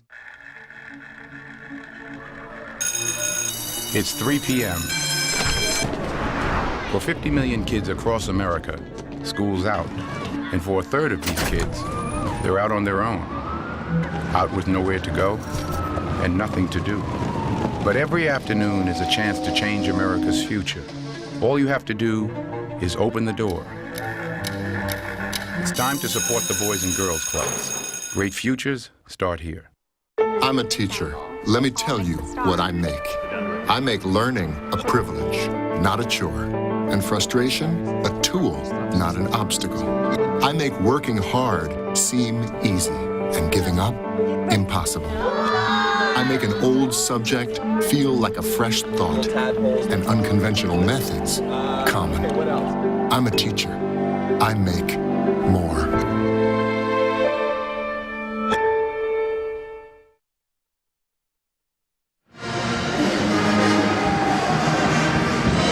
Campbell down by 2. The Camels just 1 of 8 from the floor over the last few minutes, but DJ Mason having himself another great night. Some great hustle plays inside and on the glass. We talked about it in the open for good reason.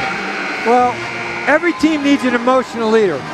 When your emotional leader is one of your best players as well, that's a big asset. He's got 13 and 8 tonight. You can see the way he's attacking the glass, he's attacking the boards, and he's keeping his team ahead in this basketball game. He doesn't have all the points, but he's doing a heck of a job to keep them emotionally fired up in front of this raucous crowd. Campbell's done a very nice job taking care of the basketball tonight. Only 6 turnovers in the game, and if you remember, the 6th turnover came 30 seconds into the second half, so it's been almost 12 minutes without a giveaway. It's against a team that's pretty aggressive defensively that wants to turn you over, not necessarily in the full court, but in the half court. Active hands, we talked about that for the Chanticleers. 6 turnovers is really, really good. 2 shots here for Josh Cameron.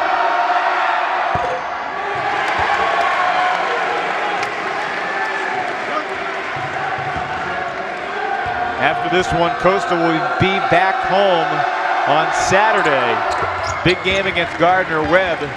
Chanticleers will put their 14-game home winning streak on the line at the HDC Center 5 days from now. Will they be undefeated in the league when they get back home? McCarter and Ryan are being guarded man-man. The other guys are in a triangle. Coach Ellis loves this. It's a triangle and 2 defense. Ryan's being guarded man-man, so is Rico McCarter. Phillips, they weren't covering him tight enough.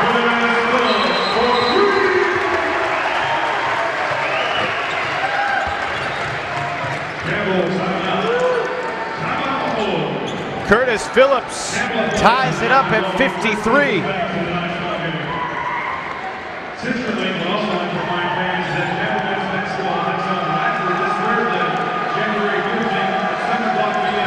We're tied for the 5th time tonight.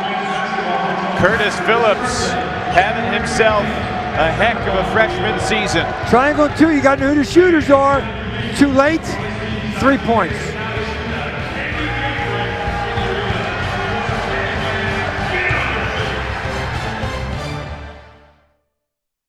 People have said that there's no way that Bojangles made-from-scratch biscuits could get any better. But that's before they put 2 thick slices of cheddar cheese inside their biscuits. There's more cheese than biscuit.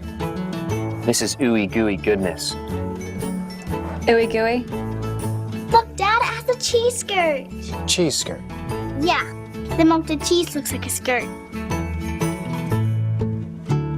Come try the Cheddar Bow. Bojangles, it's Cheddar Bow time.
Coastal Carolina, winners of 5 in a row, 9 of their last 10, trying to get to 5-0 in the Big South.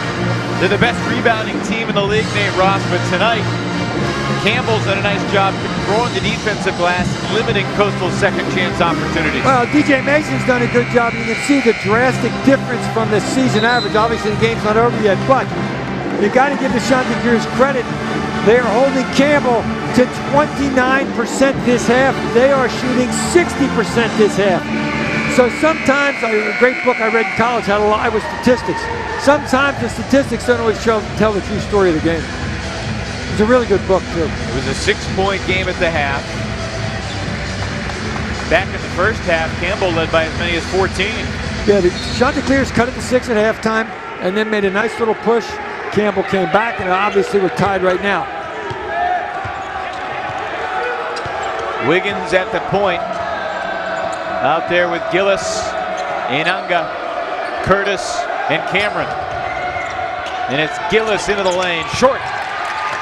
Hamer's got it. That was a good shot, just didn't make it. Triangle 2 is over, it's man-to-man. They got a 3 against it, it didn't work. That's when you look at the assistant coach and say, why'd you suggest that? You were that assistant, weren't you? Absolutely. Crimmins would look at me and say, I told you that wouldn't work. Phillips bidding for his 4th 3 of the night, couldn't hit it. Timeout called by Coastal. Ted Valentine right on top of the call. Tristan Curtis lying down on his belly gets the timeout with 6:40 to go. Curtis understands that with 6:40 to go in a tie basketball game, every possession is really important. Could have been a jump ball. They would have gotten it anyway, but he didn't know that lying on the floor. So just call the timeout. Not a problem. Coastal has a bunch left. They get the rock. Chanticleers did win here at Gore Arena last year. Before last year, Coastal has not won in Buies Creek since 1993. Tough place to win. We can see by the atmosphere and the crowd, and the guys in the white shirts are a pretty good basketball team. They're a really good baseball team too, as I was looking up at the banners. But we're playing basketball tonight. Today was not a good baseball day here in Buies Creek. No, not unless it's duck baseball, and I don't know if they can play that. It rained all day here today. Pretty hard too. If it was about 10 degrees colder, we would have gotten a lot of snow. Yes, could be worse. Ryan guarding Wiggins. Now he has Inanga on the switch. Cameron inside. Up and under for Zhang. Boy, Josh Cameron with a great look and dish to Badu Zhang, who used the rim as a helper to fend off the defense and lay it in.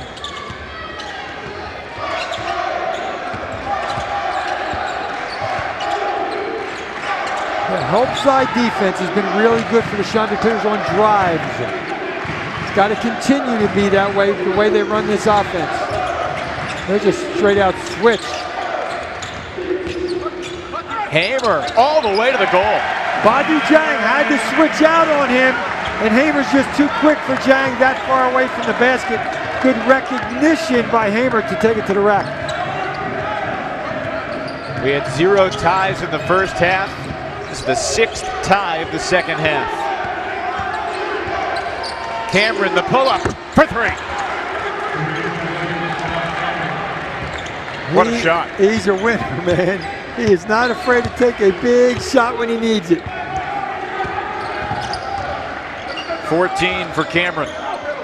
Right around his season average. Ryan, the retaliation. No. Campbell ball. Josh Cameron jumped too quick on the rebound, but Campbell keeps it. Josh Cameron. What's going through his mind right here? Player. He's reading the defense. A little back up by Hamer. He says, I'm going to take it. Bingo. He created separation, an open shot. Wide open. Ryan connects. Shooters are beautiful when they believe they can make a shot. We just saw Cameron, and we just saw Ryan. And a tough shooting night for Ryan. He's just 2 for 8. But we're tied again. Badu Zhang spinning, and he lost it. Diving on top, he takes the timeout.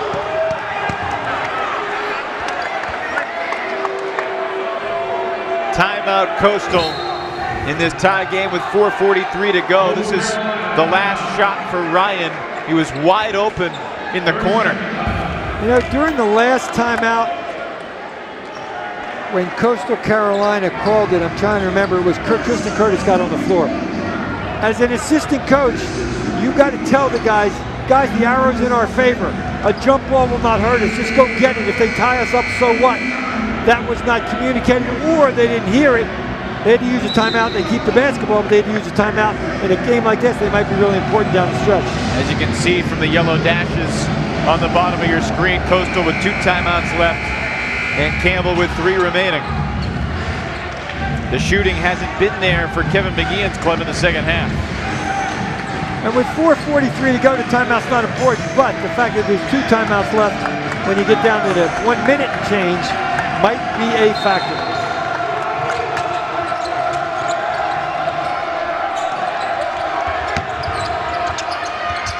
Wiggins forced it up, and then Gillis stole the rebound away. Gillis into double figures with 11. The third Chanticleer in double digits tonight.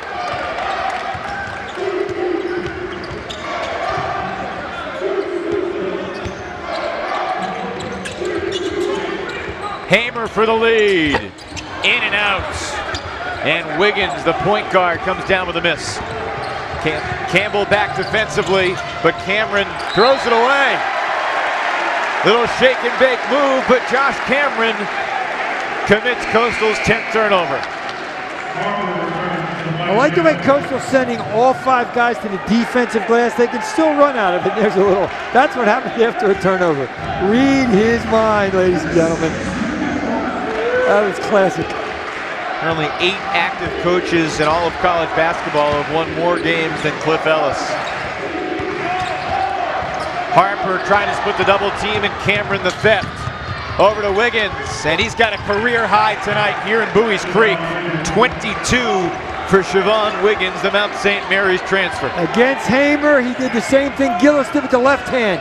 He got the ball away from the defense, got the little banker. Largest lead of the night for Coastal. Hamer into contact. No basket, says Ted Valentine. Actually, Mike Nance made the call. So the foul on the floor, no basket for Hamer, but he will shoot 1 and 1 when we come back. The final 3:26 when we return. Siobhan Wiggins, a career high 22.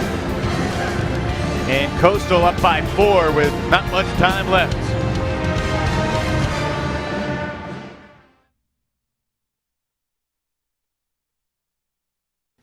Brock, don't have a meltdown. Look, I know your patty melt is missing, but this bacon Velveeta patty meltdown is mine. I'd be upset too. Definitely not in the TV. You check the bookcase? Oh, my bad. It was under the napkins. Don't have a meltdown. Have a bacon Velveeta patty meltdown. The Bacon Velveeta Patty Meltdown with grilled onions and applewood smoked bacon at Hardee's. Enroll, we say. We want you to be okay. Enroll, we say. Take care of people for goodness sake. There's a plan for every budget, so don't accept defeat. Now you can get covered and still buy me treats. You take care of your pets. Now it's their turn to take care of you. Visit getcoveredamerica.org to learn about your health insurance options. Cheer for the stumbles. The he shoulda had that's. And the tears that linger. For in those moments, greatness lies. There you will find the provoked, the determined, the unified. It's in those moments that champions are born.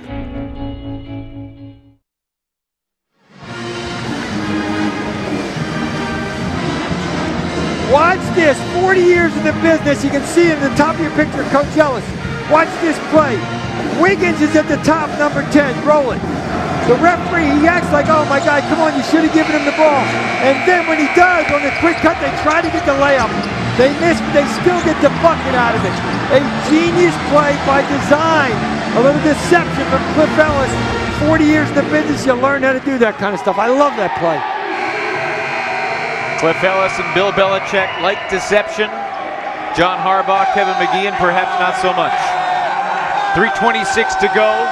Hamer at the line to shoot 1 and 1 with his team trailing by 4. It's like the trick play when a quarterback takes the fake gun out, shoots the receiver, he falls down, everybody looks at him and they snap it. I love that. That's really a neat play. In a silent arena, Hamer connects. Campbell's not a pressing team. Doesn't mean they won't press in a situation. We still got a ton of time left. If this is 26 seconds, we'd see it. This is a big one. 2-point game.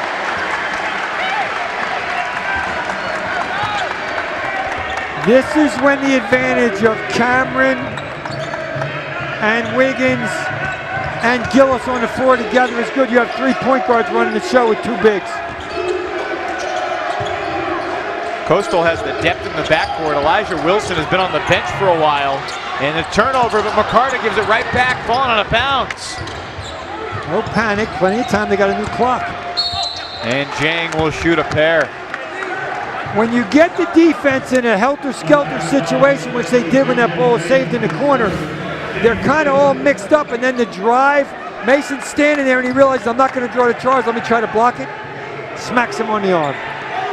That's just those crazy situations when the defense isn't set, and Badu Jang took advantage of that. Third foul on Mason with 3 minutes to go.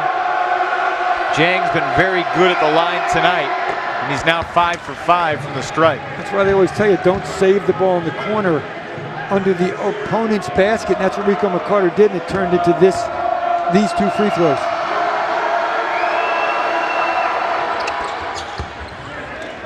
Jang 6 for 6 from the line. That's a 59% free throw shooter, 6 for 6. That's impressive.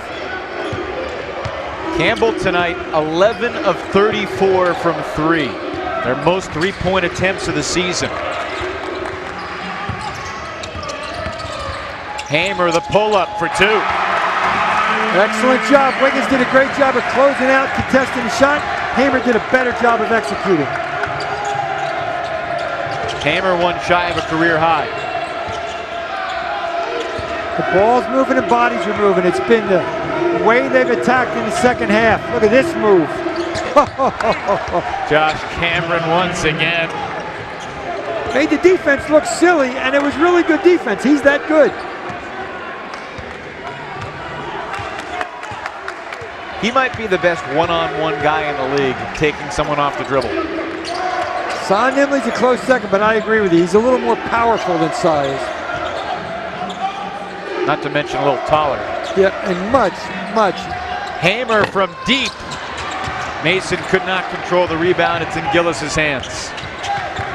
And it gets to the point where they're going to give him the ball at the top of the circle and let him do his thing because he's that good at it. They collapse on him, he kicks out for 3s. A basket here would be significant and hurtful to the Campbell cause. And they're going to take the whole shot clock or most of it. Wiggins defended well. Phillips with great defense on the Coastal point guard. It was not the best shot selection. Mason blocked by Zhang. Cameron going 1-on-4 and slows it up wisely. Coastal's going to take it under a minute here, and it's a 2-possession game. Remember, we said in the open, that man with the ball is a plus 90% free throw shooter. Gillis, the teardrop. Not bad as a field goal shooter either. That was smooth. Score timeout for Campbell. You don't need a 3, you need points. You can see they have 3 timeouts left. They score and a timeout. Mason for 3. That's a big one. They'll take the 3. They didn't need it, but they'll take it. That helps. Back to a 3-point game. And now Campbell's in a spot where it doesn't need to foul with 43 seconds left. Hamer kicks it out. You can see the smaller player, Wiggins, closes out, but it doesn't matter to Mason at 6'6". Siobhan Wiggins at 5'11", doesn't bother him at all. Bingo. Mason, the 7th different Camel to make a 3-pointer in this game. He looks disappointed. It's only a 1-possession game, young man. Now, Coastal Carolina is going to do what they do best. They're going to move the ball around, use the shot clock, and get it to a playmaker at the end of the shot clock. Mason leading the way for Campbell. Wiggins leading the way for Coastal. A career high 22 for the point guard, Siobhan Wiggins. He's taken some ill-advised shots, but he's made some tough ones too. Well, you got to live with the ill-advised ones because he's made so many of these. You can talk about the double digits. There's a great job away from the defense. And this is a very tough game. You can see the three of a kind, the three big scorers for Coastal. But in that Coastal huddle, they were massaging Tristan Curtis and a couple other guys' calves. They're cramping up. It's a little warm in here. It's exceptionally humid because of the weather we had today. And these kids are tired. That's 51 points for the big three. Most importantly, we talked about Campbell not a pressing team. They got to press here.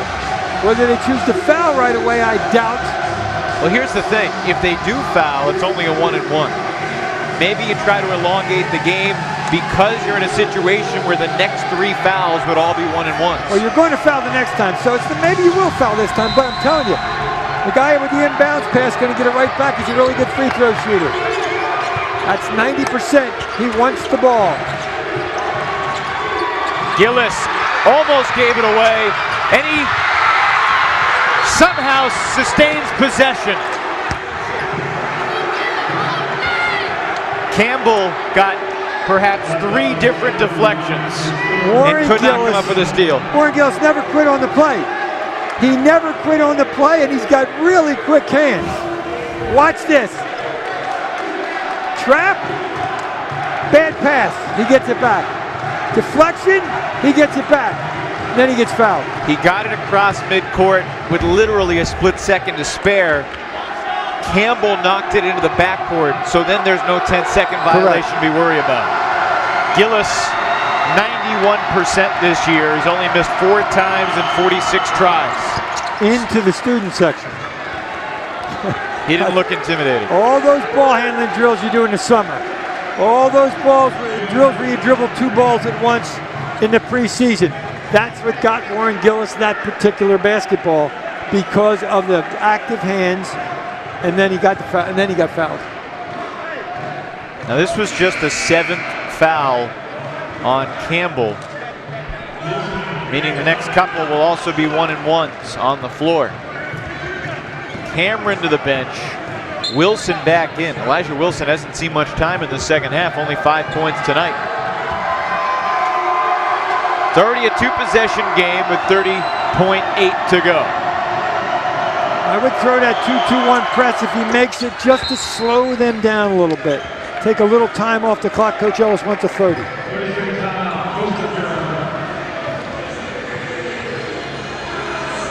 Five-point game. Coastal will have 1 timeout left after this one. Kevin McGeehan still has 2 to use. He's got to use it after he scores, obviously. And I think Coastal goes with that 2-2-1 or something else to slow him down a little bit. Explain to me, because I'm a moron, why is it absolutely necessary that he fouls after a made basket? Or it calls a timeout after a made basket? Because coaches are paranoia-driven, and they want to make sure everybody's on the same page, and you got him. Why doesn't he say now, guys, we're gonna score and then we're gonna foul, and then we can save our timeout for the offensive? I never understand, but 90% of college basketball coaches do it the same way. Because you're scared to death that one of the 5 guys isn't going to remember what to do. I'm telling you, look at my haircut. That's why you're paranoid, because you're afraid they're not going to remember, and you can't carry the timeouts over to the next game. You got to use them. You have no idea how much a haircut costs. No, I don't. You have no need. You save a lot of money that way. Do you even use shampoo? That's the reason. No, soap. Wait a minute. I'm shampooing my head. You shampoo hair. You don't shampoo head. No fouls for Coastal. That's what Coach Ellis told him. Mason at the elbow. Gives to Ryan. He'll launch. Oh, the rebound was lost, and Hamer missed the layup. Second chance for 2 with 15.5 to go, and Kevin McGeehan takes a timeout. Because he heard you, that's why he called the timeout. Well, let's give Campbell credit. Offensive rebounding. They got it, and they finished it on 2 offensive rebounds and then the bucket. It looked like 2 Chanticleers were right there for the board. They had it. They might have knocked it out of each other's hands. Now, this is not a pressing team, but they got to press right now. They don't have to foul. The most important thing is one of 2 things. Either don't let the ball get in bounds, you get it back. Or steal the ball when it comes in bounds. You have one or two choices. If it comes in bounds, then obviously you have to foul. But the other two are a better alternative because you don't foul anybody, you get the ball and you get a chance to score.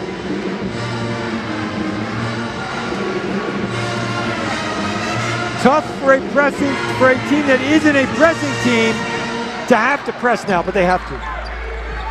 Here's another one. Why don't teams run it out of bounds like it's under your own basket, a play like that? I always wonder why teams don't do that. It's easier to get the ball in bounds. Gillis will try to inbound. Wiggins, Wilson, Cameron, and Zhang are his targets. It's Wiggins. Oh, they should have fouled Wiggins instead of Gillis. And a timeout was called by Coastal. Warren Gillis got trapped, and I believe the timeout was called by Siobhan Wiggins. Pretty smart play. But you're right, they should have fouled the non-Gillis player, whoever it is. Wiggins is still a 71% shooter, but Gillis is 91%. Yeah, big difference. And I'm telling you, in that huddle, it's very possible. Coach McGee said we foul anybody but Warren Gillis. They just didn't do it.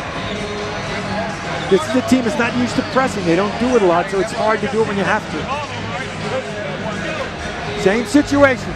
Now it's obviously a little more dire. Yeah. You want to stop the ball from coming in bounds if possible, and then you want to try to trap it or deflect a pass and get a quick shot. They still have a timeout left. But you got to foul pretty immediately. You can't try to trap too long. No, once it's in bounds, you got to foul. But the idea is to try to stop it from getting in bounds by either deflecting the inbounds pass or go for the steal. You got nothing to lose. Go for the steal. Even if you slap it out of bounds, you put a little doubt in the mind of Coastal Carolina. And there's Coach Ellis diagramming the best inbounds play he's got in the last 40 years because he needs it. Now, the key is once the ball comes into you, just protect it like you're a football player because you're going to get fouled.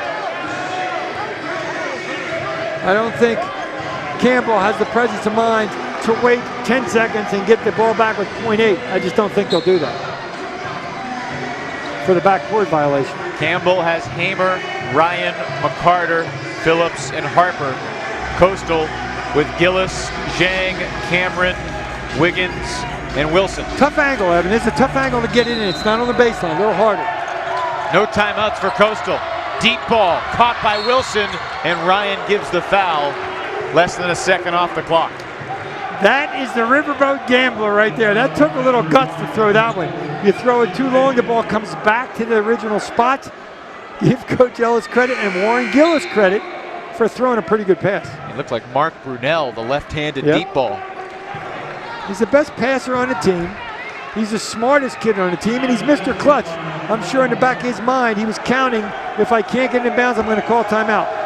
Big free throws for Wilson. Coastal jerseys remind you of the Jacksonville Jaguars True. a little bit, don't Same they? colors, yep. It's a 1-and-1 here for Wilson. And it's a one-possession game for Campbell. No fouls. McCarter to Ryan with 4 for the tie. No! Wilson! A foul called, but that's the game. The Chanticleers survive on the road for their 6th consecutive win. Ryan had a really good look, and it almost went down. Now, Ryan had a great look. He created a little separation from our angle. I thought he made it when he let it go. Andrew Ryan had a great look. McCarter rushes it up the floor. Watch Ryan. He's on the right side of your picture. He's open.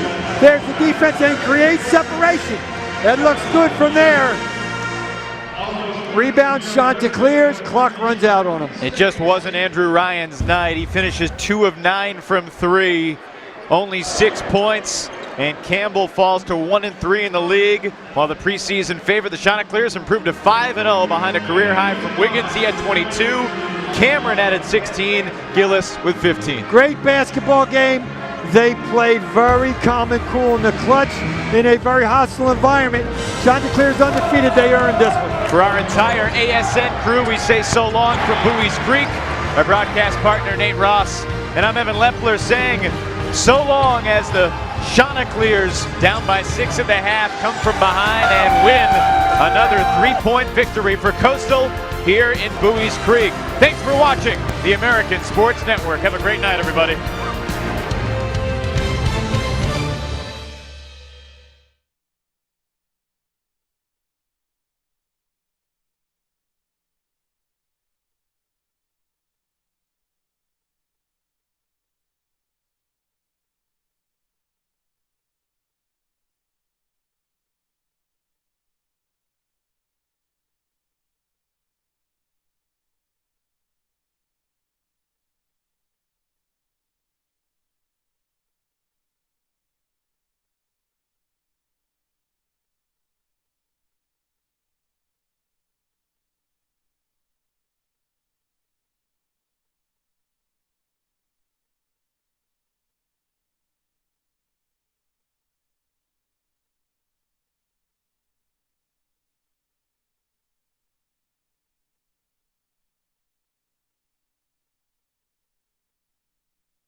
Valentine's Day.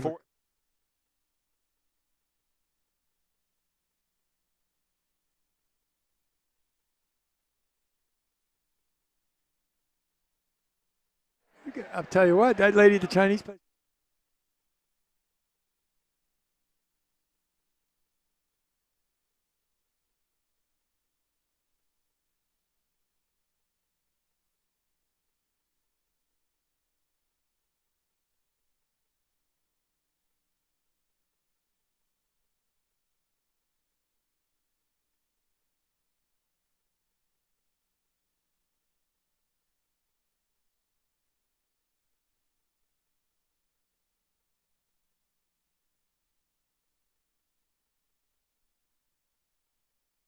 Jizz.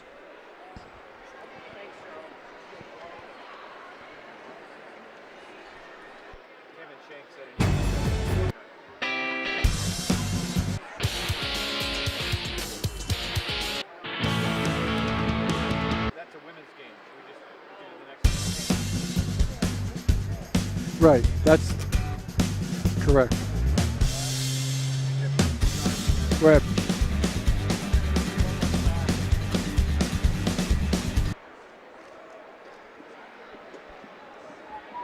We're the big three. Their guards are good. They need some. If they ever got some scoring from inside, they'd be tough. They'd embarrass people. Forgot to record the Celtics game tonight. Oh my God.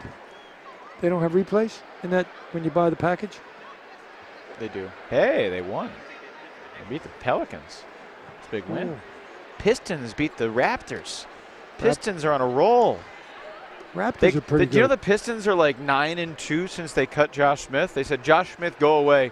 They were 5-23, and they're like 9-2 since. Bulls and Magic. Magic are up 107-100 on the Bulls. 4 minutes to go.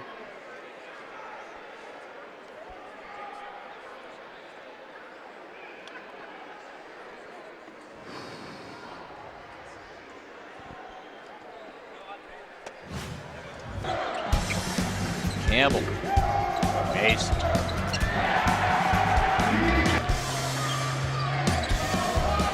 Mason, Hamer, first half. Mason, Hamer, first half. And then the Shants come back. Warren Gillis with 15. The sophomore, Siobhan Wiggins, leads everybody in the building with 22 big ones. Backcourt for the Chanticleers was exceptionally good tonight, especially in the second half.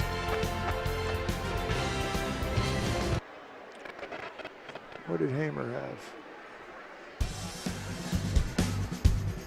Hamer had 16, Mason had 16.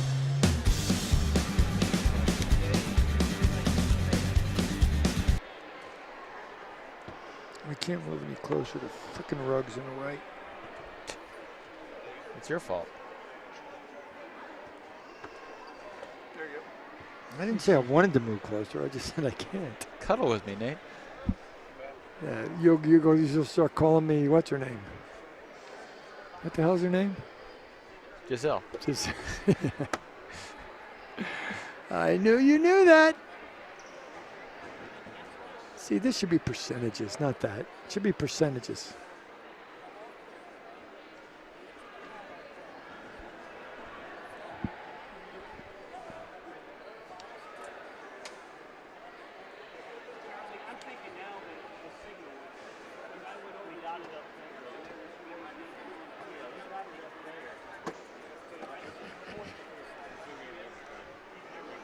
Gotcha. Yep. Roll it.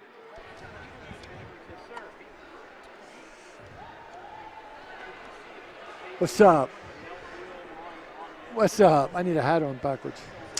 Welcome to our post-game lounge here courtside. Well, we're getting comfortable and cozy late into the night. Oh, calm the hell down. I need this pen. See, this pen matches whatever you wear because it's got all the colors in it. Nate, I'm going to get a haircut sometime soon. Would you like some of mine? No, I just like to know. Give me the receipt. I want to know how much money you paid. What do you pay? 15? I got a deal. So do I.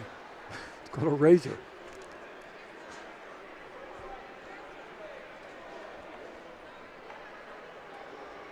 sit on it. Take one. Except now it's pulling on me.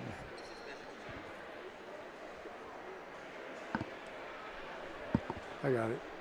I sat on it. It was pulling my head back. I think the first game we ever did together, you wore a tie. And I don't think you've ever worn a tie since. I told you why I don't wear one. Why? Because I got a text from a guy in Bristol said nice bow tie. I got about 40 of them.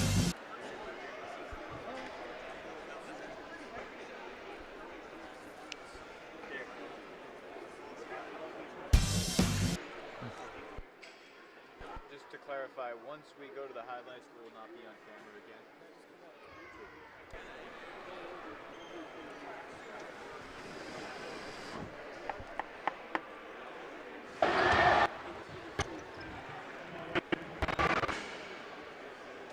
Ryan was 2 for 9 threes. I didn't realize that. I said it like 2 times. 2 for 9? I told you I don't listen to you. You should listen. I'm thinking about what I'm going to say. Be a better next. broadcast if you listen. For you? Yeah. I listen. You just... I didn't hear. I listened, but I didn't hear.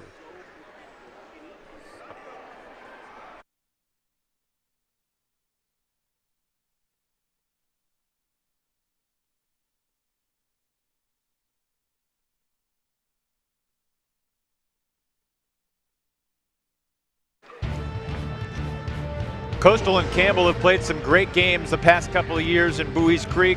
The bad news for the home team, the visitors, another 3-point win for the second year in a row inside Gore Arena. Hi again, everybody. Evan Lepler alongside Nate Ross. Campbell played a great first half, but you were just telling me it's a 40-minute game. Well, you got to play both halves, and Coastal Carolina played a much better second half. They attacked differently, and they really played good defense, especially when it was crunch time down the stretch. Siobhan Wiggins led the way with 22, but early on in this game, it was the Camels. They led by 14 in the first half at one point. Yeah, they made some big threes early in the game.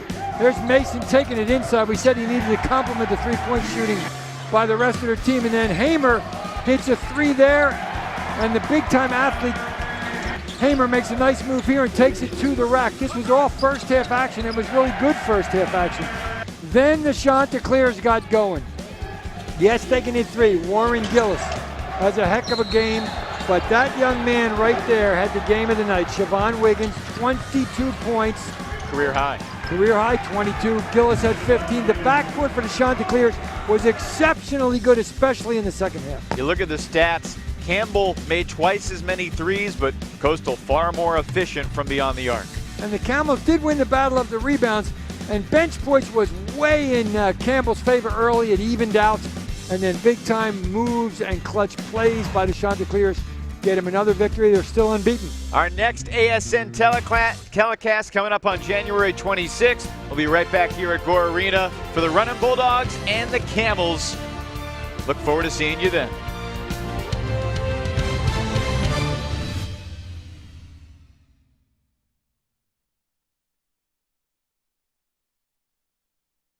The what?